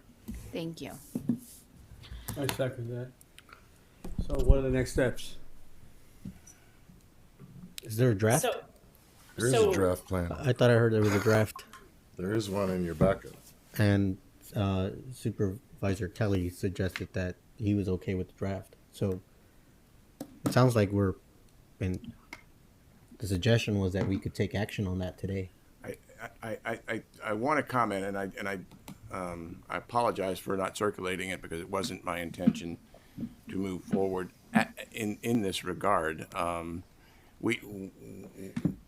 We're approaching this matter in the same intentional and purposeful way we did the SEIS, and I think that I'll allow Lisa to comment. I think the real question is, with our commenting on the EIS, what do we expect to do with that, and how do we expect to realize upon that? Are we prepared to take legal action based on whatever we might frame in the EIS, or it's a question of resources and effort? And right now what we're doing is we have articulated and in our plan what we thought was a reasonable. Director O'Dowd, I don't even think we should be talking about any legal course. We're talking about comments. Yeah, we're talking about comments. And we're talking about making a position statement that hopefully the feds will be responsive to and address. Okay, are you saying that this Colorado River Sea platform is that we don't have any comments? You're saying there's comments There's a in draft our plan in our backup. from the Salton Sea Authority? Yeah. No, I don't understand. I see this letter that was in there, but this was more of a Draft platform. Yeah, you're looking at it. okay, yeah, but by the time that was circulated to us, I had substantial changes I want to have that I want to have made to that. I don't want to submit it the way it is in our board packet. So I'm not prepared to move forward with that without substantial changes that are made to that. When's our next meeting? it's after the deadline. All right, well, that's not gonna work then. So we So we're could, gonna we have to have could, an if, emergency meeting to make sure that we take care of this and make sure we get public comments and make sure we get any type of adjustments from board members. And then we're gonna have to have an emergency meeting of sorts in order for us to So- move this along. You heard it already from a few members here, and I agree with them. We can't wait. Unfortunately, it's in front of us. We gotta move. But I understand as well from our chairwoman what she wants to do, and maybe some of us as well. But we gotta call a special meeting and do that before they make a decision. right. And Patrick, I think that you're gonna have to, from all the comments that you get, you're gonna have to come up with the version that you recommend as the executive director. Have to consolidate. And maybe share all the different versions that you get, but you're gonna have to come up with one that you recommend, I think that's and very, then that's what we're very gonna have to take achievable. action on, and then we can have a debate on who has a problem because something didn't make it in, or And things like that. And I think what we will do in that regard is, to the extent that there's, well, there obviously will be a need for a special meeting of the board to approve this. Fortunately, we can pull that together fairly quickly and circulate the information beforehand, so it should be a fairly short and expedited process. What date would we be? You think maybe since we're here, we could just. So let them figure it out. Well, I think. But that's the thing. If the public comment period ends on March 2nd, so it's going to have to be before March 2nd. So are we looking at 3rd week of February, 4th week of February? Are we going to just sit down, hash it out, and whatever we come up with at that meeting, be done with it? Because if we do that, then we can do it on either the 19th or the 26th and still make it to the March 2nd public comment. Or are we going to convene, review, then want to come back again, discuss it again, or just hash it out that day? Because if we want hash to it out hash that day, it out that day. let's do it the 26th. Yeah. I think the 26th is furthest enough out, and A little earlier. a little earlier, 19th. Yeah, let's that's not wait until the exam is due. They're true. So if I could just to clarify a few things. So the authority has done comments that are similar, on prior documents that, from a Salton Sea perspective are not, we haven't typically gotten into, the impact of a particular interior plan for, whether it's California plan, Upper Basin plan. Really, it's just focused on highlighting the impacts to the sea and the work that we would like to see done there. And so a 45-day comment period, we're not behind. This document just came out. We have historically commented and have comments to work from. And so that is not, it's obviously work, but it is not an insurmountable task, or we're not behind. Comments can be a couple Lisa, pages, it I can be think letters. we have a document in front of us, and I think we're all gonna look at it, and we're gonna give feedback to Patrick, and then Patrick's gonna consolidate that into a document that he recommends, and then we're gonna meet, and we're gonna. That's right. And that's Okay. pretty much Does where we're that at. work? February 19th for everybody? I think that if we can get additional comments on the draft plan within the next week and a half, we can use that as a source document to create a codified response that I think will scratch everybody's itch. Okay, And perfect. the comment could be, I'm okay with it. Yeah. Well, I'm sorry, what's Yeah. the date again? Date? The 19th, February 19th. I think, if I may make a suggestion, sorry, I know you attempted to land the plane, I tried. Madam Chair, but I tried. I'm by far not a subject matter expert, but we do have staff that are. So could they maybe start advancing comments to you, Patrick? I did already, as Right, far so as the ID is concerned. So, Madam Chair is operating in an echo chamber here, so My bad. I'm just teasing. Sorry, well, I interrupted you, Madam Chair. No, so we had substantial red lines, and I Okay. did submit a clean version to Patrick. Okay. But again, the document just came out, and I just got this, so anyway. Yeah. Thank you. You're welcome. Question answered. Okay. All right. All right, so 19th. can someone repeat the the motion here as to what we're doing, just to be clear and that the public understands? We're going to reconvene February 19th, and we're going to then pass what it is, comment that we do want to send in. And then to be determined where that meeting is, or even online, you know, even if we Zoom it, that's fine. Right? Okay, perfect. All right, I don't think I need a motion. We're All right. changing direction. Call a question, Madam Chair. Yes, what is it? No, I'm just saying call a question. This is a vote. Do we need to vote on this? We should Do we need a vote? I think it's direction to No, staff. I think we need a vote. Okay, that's Put fine. it on record. That's fine. And the motion would be to direct staff to prepare. I'll make the motion, Patrick. That's fine. To have a special meeting on February 19th to review the comments to be submitted under the EIS over the Bureau of Reclamation's comment period. Second. Got it. Thank you. It's been moved and seconded to host a special meeting February 19th for comment on the EIS. Can we have a roll call vote, please? President Dockstader? Aye. Vice President Estrada? Yes. Secretary Singh? Yes. Treasurer Morales? Yes. Director Perez? Yes. Director Cardenas? Yes. Director Kelly? Yes. Director Morero? Yes. Motion passed. Excellent. Thank you. We are now going to move on to item E, strategic planning, governance, and restructure. I'm actually going to start this off at our agenda review. Patrick O'Dowd and Director Estrada were very kind, but they did ask if I would step down as president. I did ask them to give me some time to think about that, just because the ID is withdrawing from the Salton Sea Authority. We are not withdrawing until June.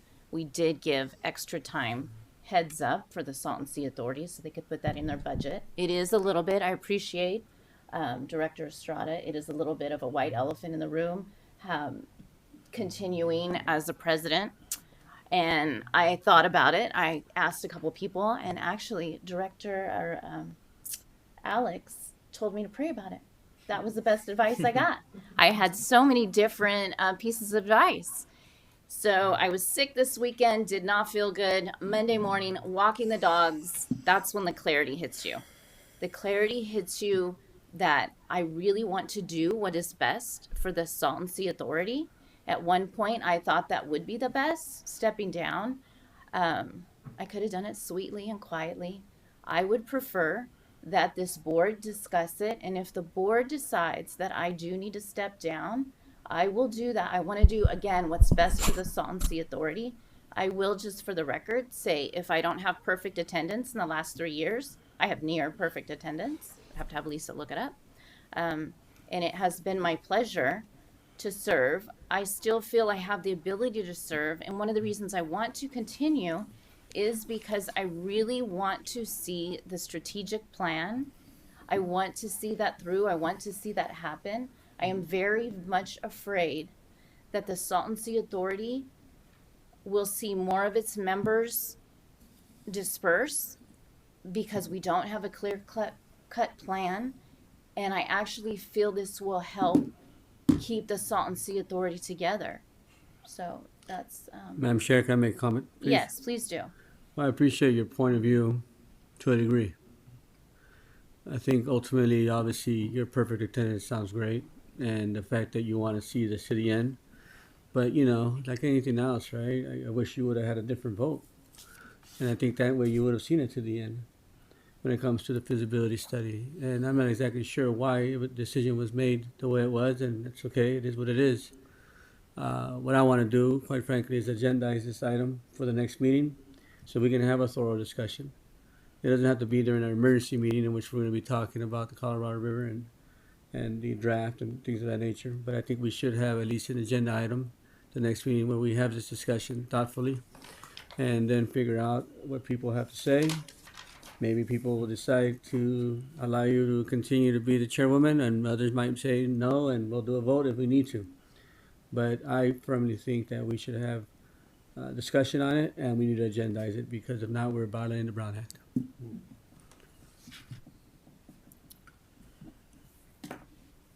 Is that motion sufficient to do what we have to?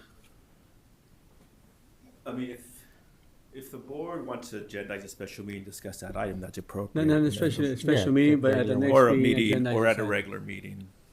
Yeah, and I would second that motion. I do think if those are the chairwoman said that she would like to have a full discussion. I think that's fair, and I also appreciate your comments, chairwoman, and but again, it is the kind of white elephant in the room. I think I myself also don't understand too much why ID decided to remove itself from the authority, and given that that's kind of what's taking place, I think it deserves a conversation about who's going to continue to lead this agency.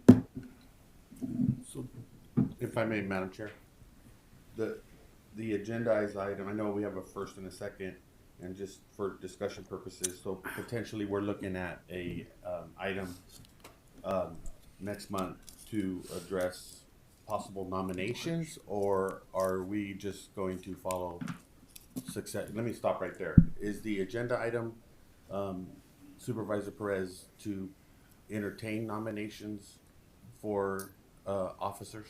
I think so, depending on how people feel about it, right? So I think we'll have a discussion, and if people feel that it's necessary to have a vote and restructure, then we will. If people don't feel that way, then we won't need to. But I think that we should be open to the idea that it may happen. Ultimately, at the end of the day, we need to have the conversation. And right now, it's not on the agenda for us to have this conversation. And so we should have it, and we should do it legally. And I want to agree with your assessment in terms of considering nomination of a chairperson as opposed to an evaluation. No evaluation. And then it appears that this item was agendized as a possible evaluation situation, which I'm incredibly uncomfortable with.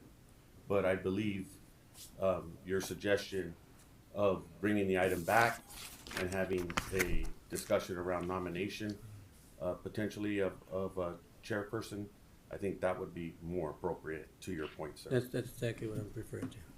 And that's exactly what my interpretation of your motion was, Supervisor. It's simply to have a conversation of if there needs to be a new chairperson. If there needs to be, then who that person could be. And that's pretty much it.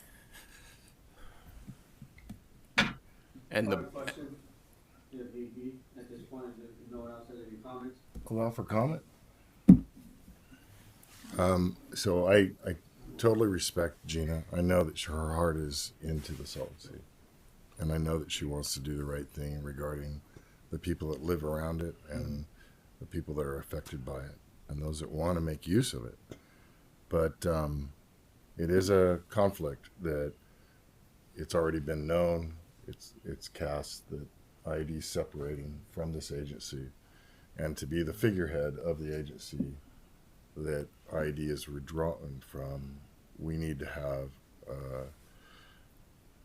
have somebody that's going to be long-term invested even at this moment, especially with the EIS and other items before us. And so, Gina, I wish you were still here, and I know you are. I'm in still spirit here, and in mind and I will be body representing today. the conservancy. Also, I've already been elected, so Sure. we will be working in hand, I'm sure, with the Salton Sea Authority and the conservancy, which was something else I wanted to point out. So, but at the end of the day, I want to do what's best for the Salton Sea Authority. And then also one of the other things that I had thought of before, just thinking was conditional that CB Strategy would finish their work, whether I'm here or not here, because it is my belief that they're going to be shelved. They're going to be put on a shelf, and that strategic plan will not see the light of day. So I also would like, and maybe at this next meeting, I would like confirmation. If the board doesn't want to enact this strategic plan, if they don't want to do anything with it, that's fine. It's malleable. You can do what you want with it. I just think we spent thousands of dollars, and to see it shelved is a waste. Madam Chair, I have a comment, if I may. Mm-hmm. I wholeheartedly agree with you. We spent quite a bit of money on this.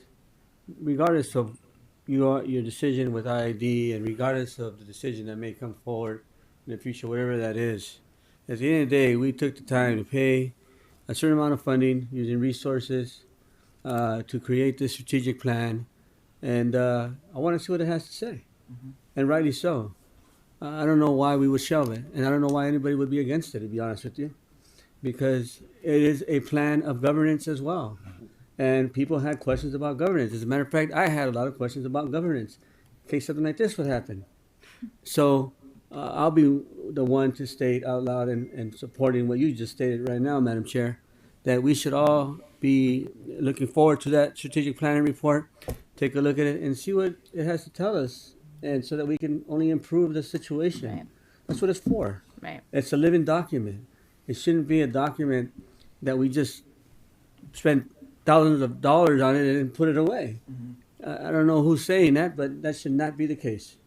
And that'd be something that'd be wrong on behalf of the taxpayer dollars. So, the taxpayer. If I could, Madam President. Yeah. It's staff's recommendation to table the presentation. It doesn't discount the value of the work that's been done. Staff's recommendation is based on the fact that the strategic plan was developed based on the 5-member agency framework. And I think that there are a lot of things that need to be considered in developing the strategic plan for this organization going forward. So that was the basis for staff recommendation, because the fact that we're talking about governance today is a byproduct of that strategic planning effort, and there's a lot in there that informs this conversation. So whether we wrap it up and deliver a strategic plan that that doesn't reflect what this organization might look like in 3 to 6 months, I think my recommendation is we pause that work. At our next board meeting, we're going to discuss what the leadership in the organization might look like. So I think that direction, even at that time, would be more helpful than finalizing a strategic plan now based on the dynamics that are taking place. I don't think it discounts any of the work that's been done. I'm sure we're going to have a debate here real quick. Mm-hmm. Look, give us options. Recommendation is a recommendation. We're going to make the decision. So that's your recommendation. I don't appreciate that recommendation. I'm not supporting that recommendation. I'd rather have that report as soon as I can get it, read through it, and see what I need to do moving forward in my process as a supervisor with my colleagues up at the Board of Supervisors to see how we're going to continue to engage, regardless if it's 5 members or 4 members or even 3 members. It is still a document that we use resources for, that we should have access to, and we should be able to read through it. And there's going to be some give and take in that report. I'm sure there's going to be some great things that are going to be stated in that report that we can use moving forward. And there may be some things that we don't agree with, and that's okay. Mm-hmm. So, no, I do not support that recommendation. I'd rather have that report as soon as I can get it, and then come the next meeting, maybe we make some decisions. I don't know what those decisions would be, but at the end of the day, I want to make sure I take a look at that report. I believe CV Strategies is prepared today to make a presentation. Well, and one thought that I have is that at minimum, you should consider, I know there's been talk about the idea of expanding membership, things like that. I don't know if that's in the report now. If it is, great. But to the extent that it isn't, those are things that I'd like to see in the report. Right? So. And I might be speaking for them, but maybe they had a short report ready that they could give, and then they wanted board direction to go back and then present a full report coming back once they received our direction in such ideas that you just had, which is a great idea. I think that's good. Point of order. Yeah. We do have a motion and a second, and I would call for the question. Okay. Sorry, I'm just trying to good for you. Good for you. the, Okay, and just to reiterate, the motion was made by Supervisor Perez, correct? Correct. And then who was this seconded by? I believe I second the motion. Okay, Director Estrada. To table until the next meeting. No. It was that agendized the conversation. Agenda. Okay. No, this was a different. This is not regarding the report, right? This is no. We're going back to the beginning. Yeah, this is. It's agendizing the item of ID being president of the board. and having the full-fledged discussion at the next meeting. And not the special meeting, but No, just the at the regular meeting. regular Meeting in March. Yeah. Okay. And authorize action at that meeting. And authorize action at that meeting. So we'll have to come back again. Okay. Can we have a roll call vote if there's no further comments? President Dockstader, Aye. Vice President Estrada, Yes. Secretary Singh, Yes. Treasurer Morales, Yes. Director Perez, Aye. Director Cardenas, Aye. Director Kelly, Yes. Director Moreo. Yes. Motion approved. Okay. Thank you. Okay, do we need to make a motion on the report now so we can get it in our hands? They're prepared to make a presentation.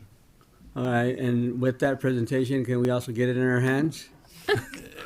March. Thank you.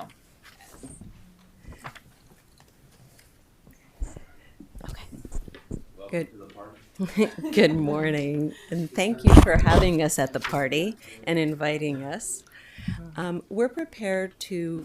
Good morning. I'm Beatrice Bldg, the Chief Operating Officer at CV Strategies, and this is Jennifer Poland, the account manager for this project. And I know you're familiar with us. We're here with a quick outline of the strategic plan, a short presentation for you today. Our plan is to have the full report for you for the March 19th meeting. So it looks like our timetables are aligned very well to present that at the next meeting for you. Good afternoon, everyone. My name is Jennifer Poland, as Beatrice mentioned, and I've been facilitating drafting the strategic plan between your staff as well as our firm. I just wanted to provide you with a quick outline and update. As many of you are familiar with developing strategic plans, there's different approaches. The approach that was taken with the strategic plan is more of an iterative approach. So at the beginning of this process, our staff worked closely with the authority staff and created a draft.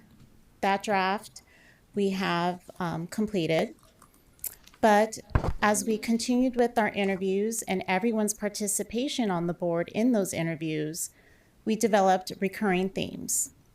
We went back to the draft and we keep reworking the draft based on the outcomes of our process, including the workshop that everyone was a part of.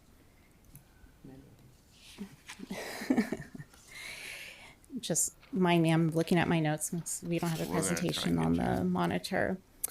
But as part of that workshop, we had already established in the first draft the stakeholder collaboration, the funding, and public health. But the board recognized those as the 3 pillars.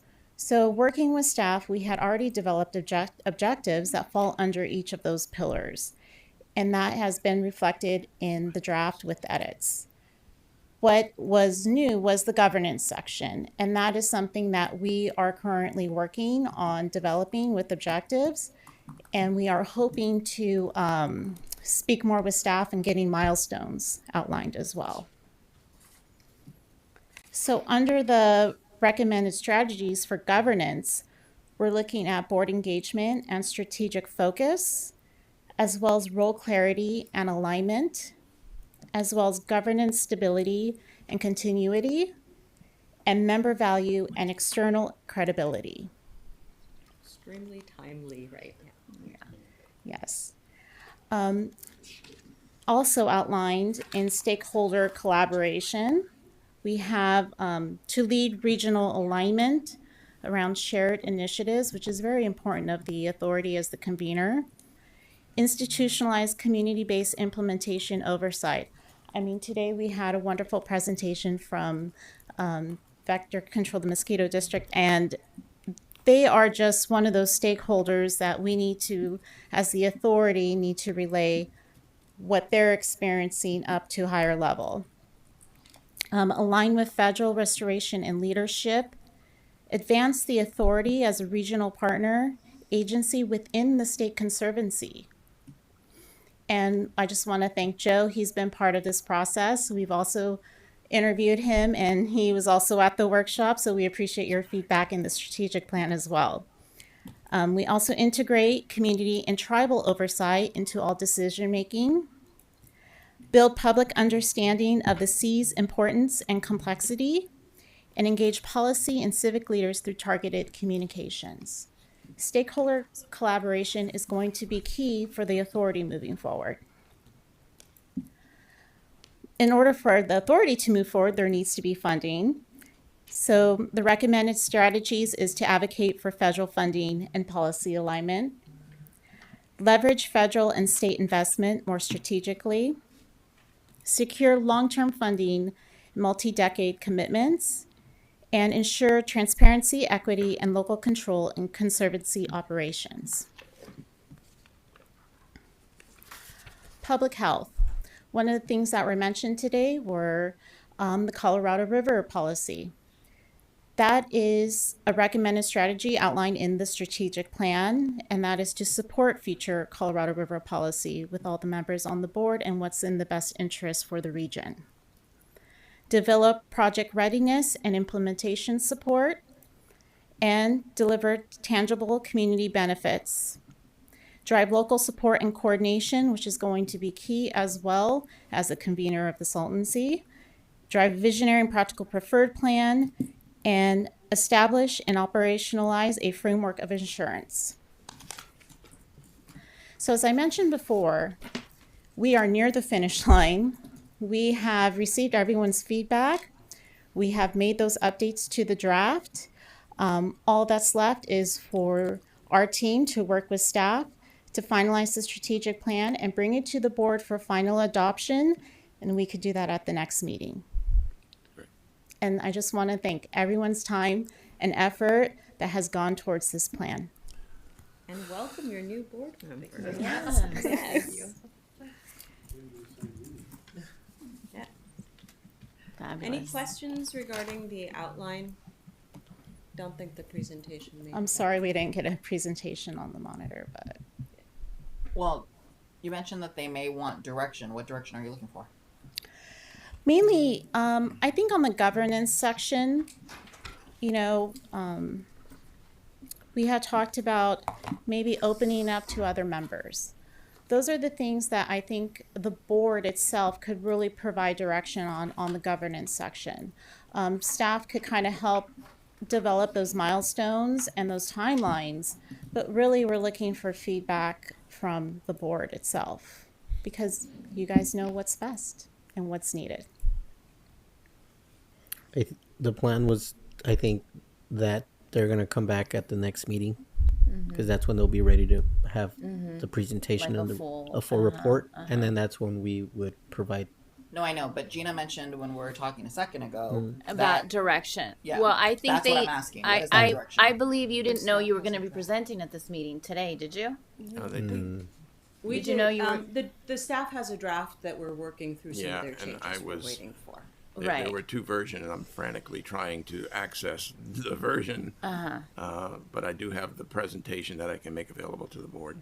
But it and was I'll put it also on the unclear website. to me if you were going to be presenting at this particular meeting. Did you know that you were? Okay, I'm just checking. No, it was unclear, but we were prepared. Well, Okay, there you go. I know, I'm still confused on, the comment was made that you guys may be looking for I made the direction comment, today. So yes. what is that direction? A conversation obviously happened about needing some sort of direction on something. So I'm just trying to clarify, what is that direction that you needed before the finalization of the next meeting in March? I don't think The direction's coming from the staff. They have a version for review of some of the strategic planning. We're waiting on that. We just wanted to update you that this is the outline of the plan you're going to receive. And we're waiting for that feedback to finalize the plan. Okay.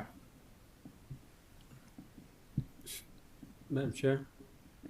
So is it possible that and maybe you said it already and I just didn't interpret it or understood you, but is it possible that we receive the report, read through it before the next meeting, and obviously provide you our thoughts that can help in putting together, let's say, the final draft, I guess, with recommendations or options for us to consider, using our thoughts from the fact that we actually had a chance to review the document. So you would like a copy, Manny, then, of That's their correct. strategic plan before the meeting, like That's more correct. than 24 hours in advance? Yeah. I've got it. Like today. Yes. Uh-huh. Perfect. We will submit that to you 10 days before the meeting. Does that Okay. I think that, yeah, That should be plenty of time. I think that's great. be perfect? We could do that. And will Yeah, that be coming from you, or will that be coming from Patrick? We will need to be in touch with Patrick to kind of Okay. finalize the plan Yeah. as well as the milestones that need to be reached. As soon as we get some meetings on the books to finalize that draft, then at that point it would be ready to move forward to the board. I'm sure in the agenda I'll packet. distribute the information. Excellent. Okay. So just Thank make you. sure staff that you guys follow up on them to give them the direction they need to finalize it. Absolutely. Got it. Sooner rather than later. Thank you, ladies. Thank you so much. Has this PowerPoint been circulated? This is the PowerPoint. Yeah. If there are any particular, there were two separate sets If it that were hasn't, distributed. can One you was just- a Mac. Can you send it? And we were unable to access the Mac, and then there was this link further down that we were able to access that had the PowerPoint. Yeah, next time that happens, just go ahead and So- let so us we're- know. we're We'll make sure. frantically trying to pull it up. So if there's a particular slide that you would like to reference for comment purposes right now, we could pull that up either if that's helpful. I think we're running out of time, Patrick. We're going to do this on the next meeting. Yeah. Okay. All right, thank So you for your just time. Send us the presentation. Email it to us. Yes. Yeah, Thank send you. us the presentation. Send it to us. Thank you. Thank you, ladies. Appreciate it. Okay, moving on to project-related activity, the USAC, the feasibility study, which we talked about a little bit. We right? did. We covered that Okay. in great detail at our last meeting, Madam President. And all I would report this time is since then we've had several different, the CNRA has held several different public outreach events, one in Imperial and the other in the Coachella Valley, where the Corps actually was physically present, well attended, and I think it was helpful. We are scheduling a rollout presentation of the final four project types, which will be in the next month or so. The date has not been finalized. We're working on the entire plan for rolling that out. There'll be a comprehensive program that we're working with CNRA's Outreach and Engagement Committee and the Corps to develop that plan. But that's all I would say about that. I don't know if, Joe, I don't know if you have anything you wanted to add in that regard. Just real quick, want to extend appreciation to SSA staff, which includes Lisa and Lowry as well, for helping with this process. Really want to make sure that we're doing some pre-briefing too on the process of the feasibility study, because we felt like that was something that was really well received in our meetings in December, and then kind of set the stage to be able to talk more substantively about where the Army Corps folks are consolidating their efforts, and great appreciation to them as well. They're working incredibly hard. Thank you. And if I could just add, and that'll save us time later, I mentioned it before, but we were successful at securing the funding that the Corps needs to do the work that Patrick and Joe were talking about in FY26. So that should be enacted by the Senate today. It was passed the House. So that's another $1.76 million. That was an appropriations request that was submitted by the authority and managed by the authority to secure its successful provision. And what that does, in addition, the state, there have been ongoing discussions because the state has fully invested in this effort. In fact, their commitments have advanced beyond the federal commitments. And there's been discussions about using state funds in advance of federal funds being available. But we think that when we get these appropriations at the federal level, that'll stretch that discussion out and not make that a priority. Yep. And the total amount that the authority has secured for this work is $7.1 million through our advocacy efforts. Federal plus the state's contribution.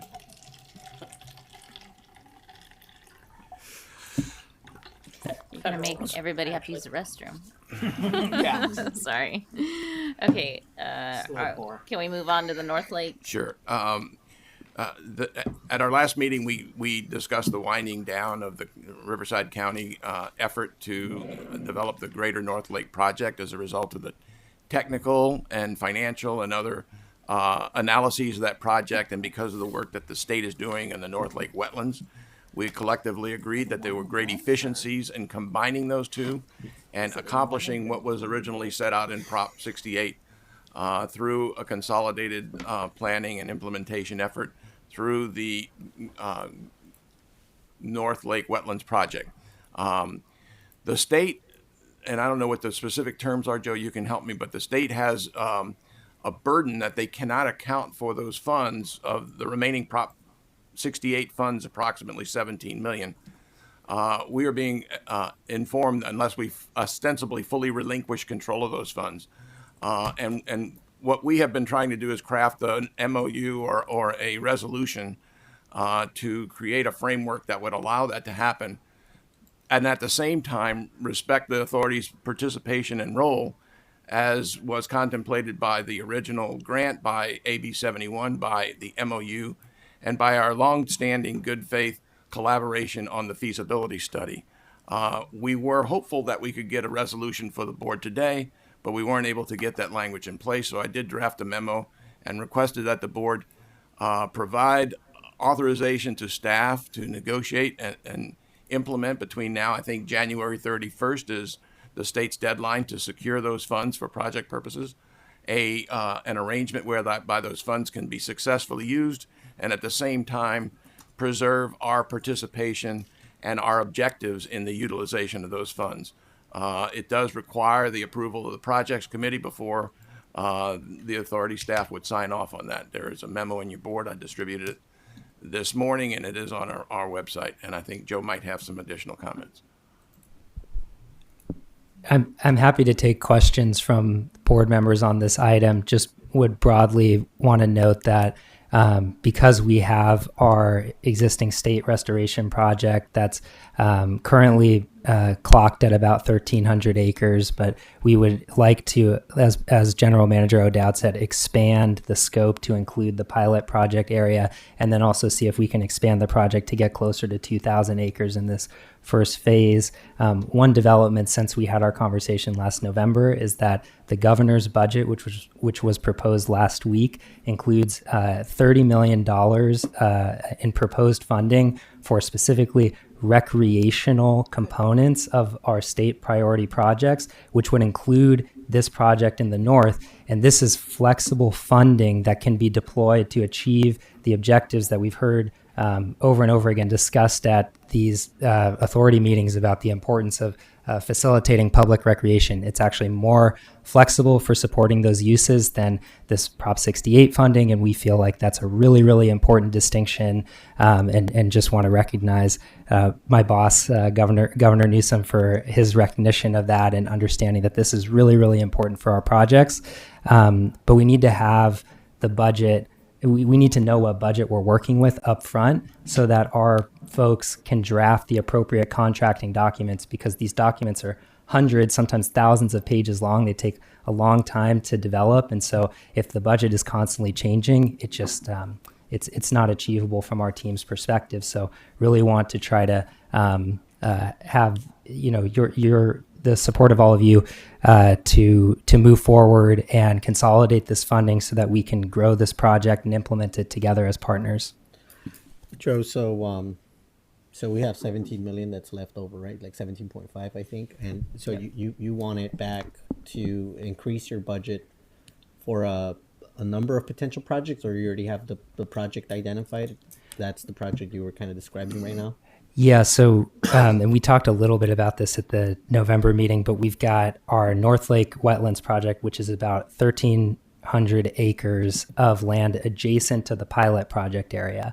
And so our thought there is that because the state are moving that contract through our procurement and project delivery processes, it would be possible for us to expand the scope of our project to include the pilot project area and seek to implement a project in cooperation and collaboration with the Salton Sea Authority that seeks to accomplish the objectives that were set out by the initial conversations that have taken place to date on the pilot project as much as we can, as is feasible, informed by the geotech, the permitting, and the budget. But we think that we can identify, as General Manager O'Dowd said, a lot of efficiencies by working together to implement a broader project using our funding, the authority's funding, and then also if we can get the proposed funding that the governor proposed in last week into the budget, using a portion of that funding as well to, again, advance something that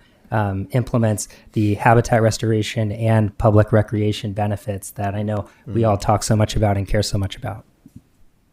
Do you need a motion on that? Yep. Did you get a chance to read this, Joe? This letter?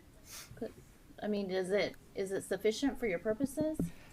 So What's a blank check? that's not true. I would just say what would be really helpful from the board, just reacting to what I've read in the memo, is that very supportive of I think it's 5 action items that are on the second page of the memo in terms of the actions.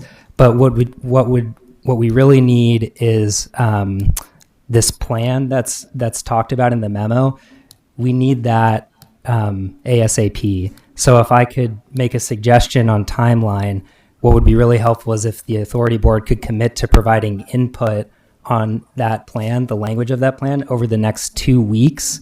I can work with General Manager O'Dowd to submit the board of directors a draft by February 1st. And perhaps the board could consider taking action on that draft at the February 19th meeting when you're considering the other comment letter that was discussed. So you have a couple weeks to review. Is that a timeline that folks think could work? That's very convenient. Dominoes. Madam Chair, if I may. Yes.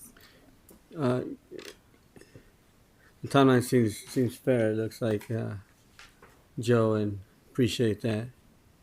I guess the only point I want to make is I understand why we're doing this. Obviously, the studies came back and it was going to cost quite a bit more, and we weren't expecting all that. And obviously, we still need to work on wetlands, and I get that. But I guess what I'm asking for is some form of balance. The community there, which is directly impacted, that lives there, are not necessarily prioritizing wetlands over recreation. They know it's important. Obviously, everyone cares for the environment. But for those that are directly impacted and have been for years, are more concerned with public health issues, for example, and issues dealing with dust that may stem from storms, windstorms, or what have you, and that coming from the receding shoreline, while at the same time wanting to ensure that there's more activity for the residents when it comes to recreational opportunities, walkways, things of that nature. So I hope that this does not mean, once again, the goalpost will move, and let's say a majority of funds goes towards wetlands versus recreation. I'd rather see a 50-50 spread, or once again, ask the community what they'd like to see. If potentially folks might not believe what I'm saying here right now, and that's okay. But that's what I'm hoping will happen at the end of the day, Joe. And I think that message needs to be loud and clear. Otherwise, you're going to have a lot of folks in the community that are going to be really happy. And they're going to be disheartened again. And they're going to probably be up in arms, potentially. But once again, they're going to say nothing got done for the community in this case. It's for the environment once again, and that's okay too, but it's a different goal. It's a different reality. And if I could just briefly respond 100%, and that's actually a huge reason why the funding that was proposed in the budget last week was done so because it complements the funding that's been already made available for habitat restoration projects and has restrictions around making sure that that money is spent on habitat restoration. But this funding that's proposed for public recreation would ensure that the ideas and proposals that many of us have heard over and over from the community, wanting more opportunities to access the sea and seeing projects that balance those co-benefits, that's what this funding would do.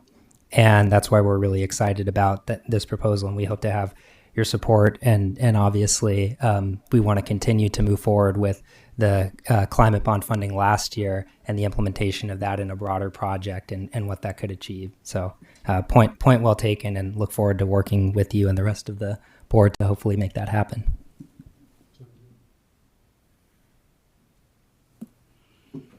Okay, so are we good with that direction then? To have something that else, another letter that we can look at on the 19th of February, yes. After Valentine's. Okay. Moving on. Wait, talking about Desert Shores now? The only thing I would report on Desert Shores, I talked about it last month. We were working with the Corps. We are working with the Corps on modifying the grant to utilize those funds for design purposes. We did get an extension because it was scheduled to expire. We got a 90-day extension. We found out 2 days ago that it does not require higher levels of review and approval. And so as soon as I get the remaining set of documents in on Friday, we should be on a fast track to finalizing this amendment and hopefully designing a shovel-ready project that Joe can bring his checkbook and we can get done. I love this macho checkbook you got. Yay. Okay, moving on. Did we cover everything for Lisa for federal? I think Lisa's worn out. Okay, and so moving on to state cruise strategies. Is Nick online? Okay. There he is. President Dr. Nick Romo, Cruise Strategies. I'll be brief in my update. The State Senate and Assembly returned on January 5th for the second year of the session. And they were off to a fast start. They inaugurated Senator Monique Limon from Santa Barbara as the new leader of the Senate. She represents Santa Barbara, Ventura, San Luis Obispo counties, and she holds the distinction as the first Latina to hold the position. She has been on a state legislator since 2016, so well seasoned, and we look forward to meeting with her. Just a quick reminder: last year, Proposition 4 was passed by the voters in 2024, and last year the legislature appropriated about $170 million specifically for the Salton Sea restoration plan, and then the legislature appropriated about $150 million of those funds to the CNRA.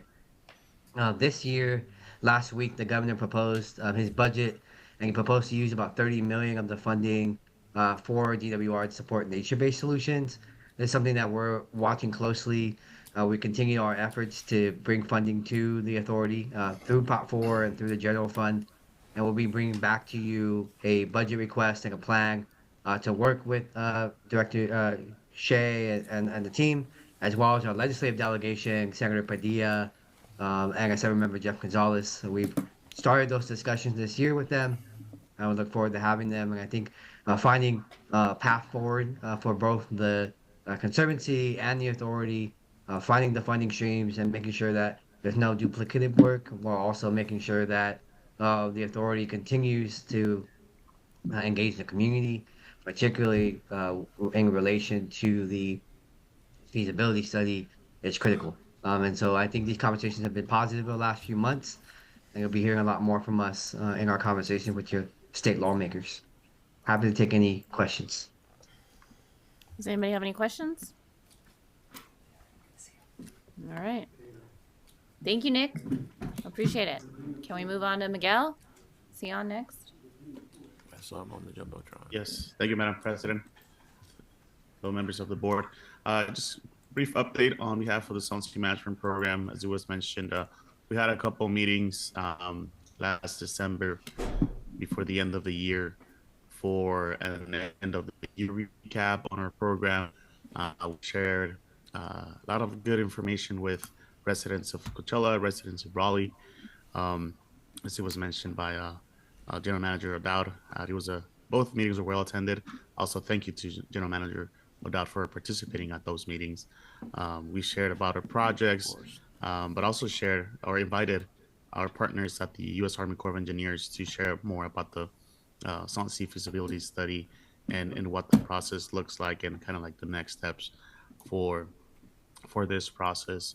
So it was a great way to end the year. We connected with surprisingly a good amount of folks that were attending our meetings for the first time. So we had the opportunity to connect with them and for them to get acquainted with a good amount of team members of the SSMP. We had a few folks from our team down in the region and share more about the projects and the information that we had. So very productive, well attended.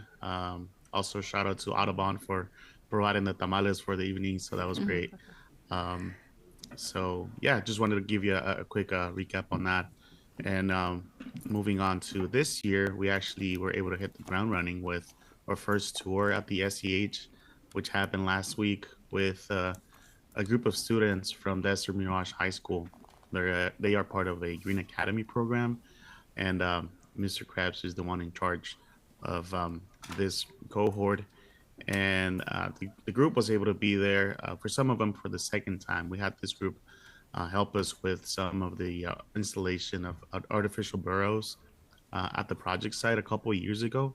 So about 3 or 4 students were there for the second time, and I was really impressed just by their reaction. Like, kind of, they got that before and after comments, so that they were really excited to see the big difference in the project and to hear them that, like, the positive things that they thought about the project. That was really empowering. So we will continue to host more of those tours in the future with different groups. In fact, we have one coming up this weekend on Saturday.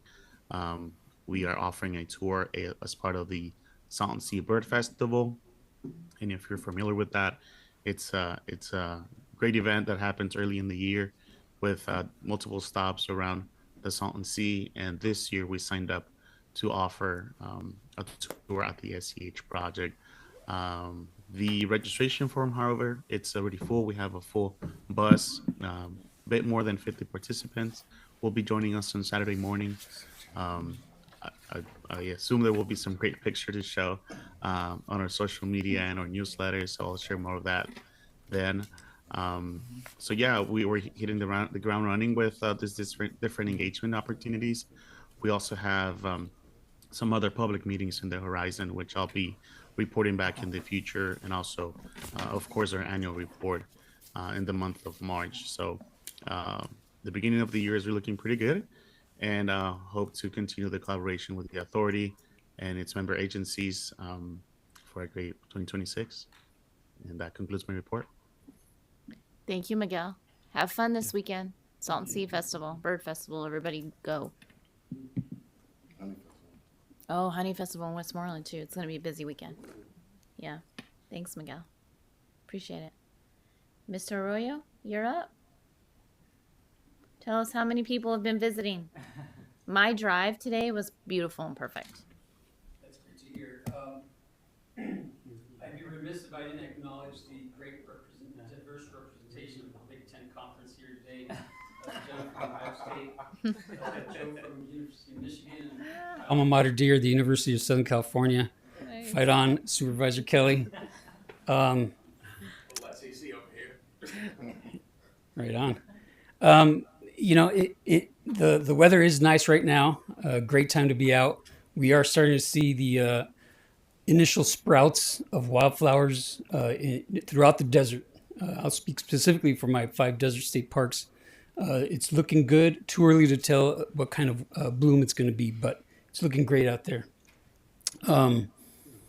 This weekend, the Sea and Desert Interpretive Association, our formal partner, is hosting the annual Bird Festival, expanding on the 2 sites, one at the Salton Sea State Recreation Area, the other at the Sunny Bono National Refuge, to include the Salton Sea Management Program's SCH, Species Conservation Habitat. So it's great to hear.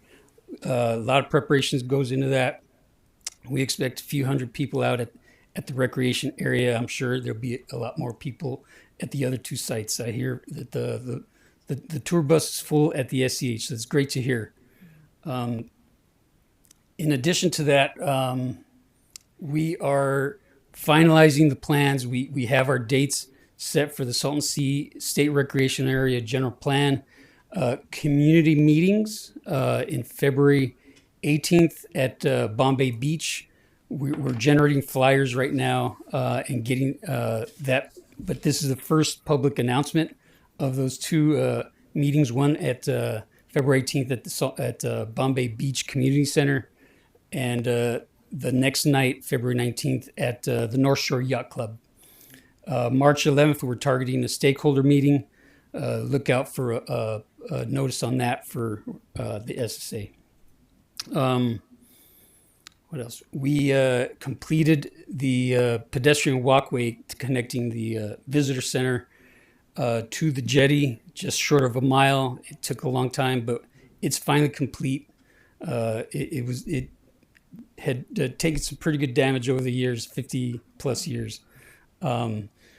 Next month, we're scheduled to finish the asphalt rehab at the visitor center parking lot. It badly needed it. It's a long time coming for that improvement.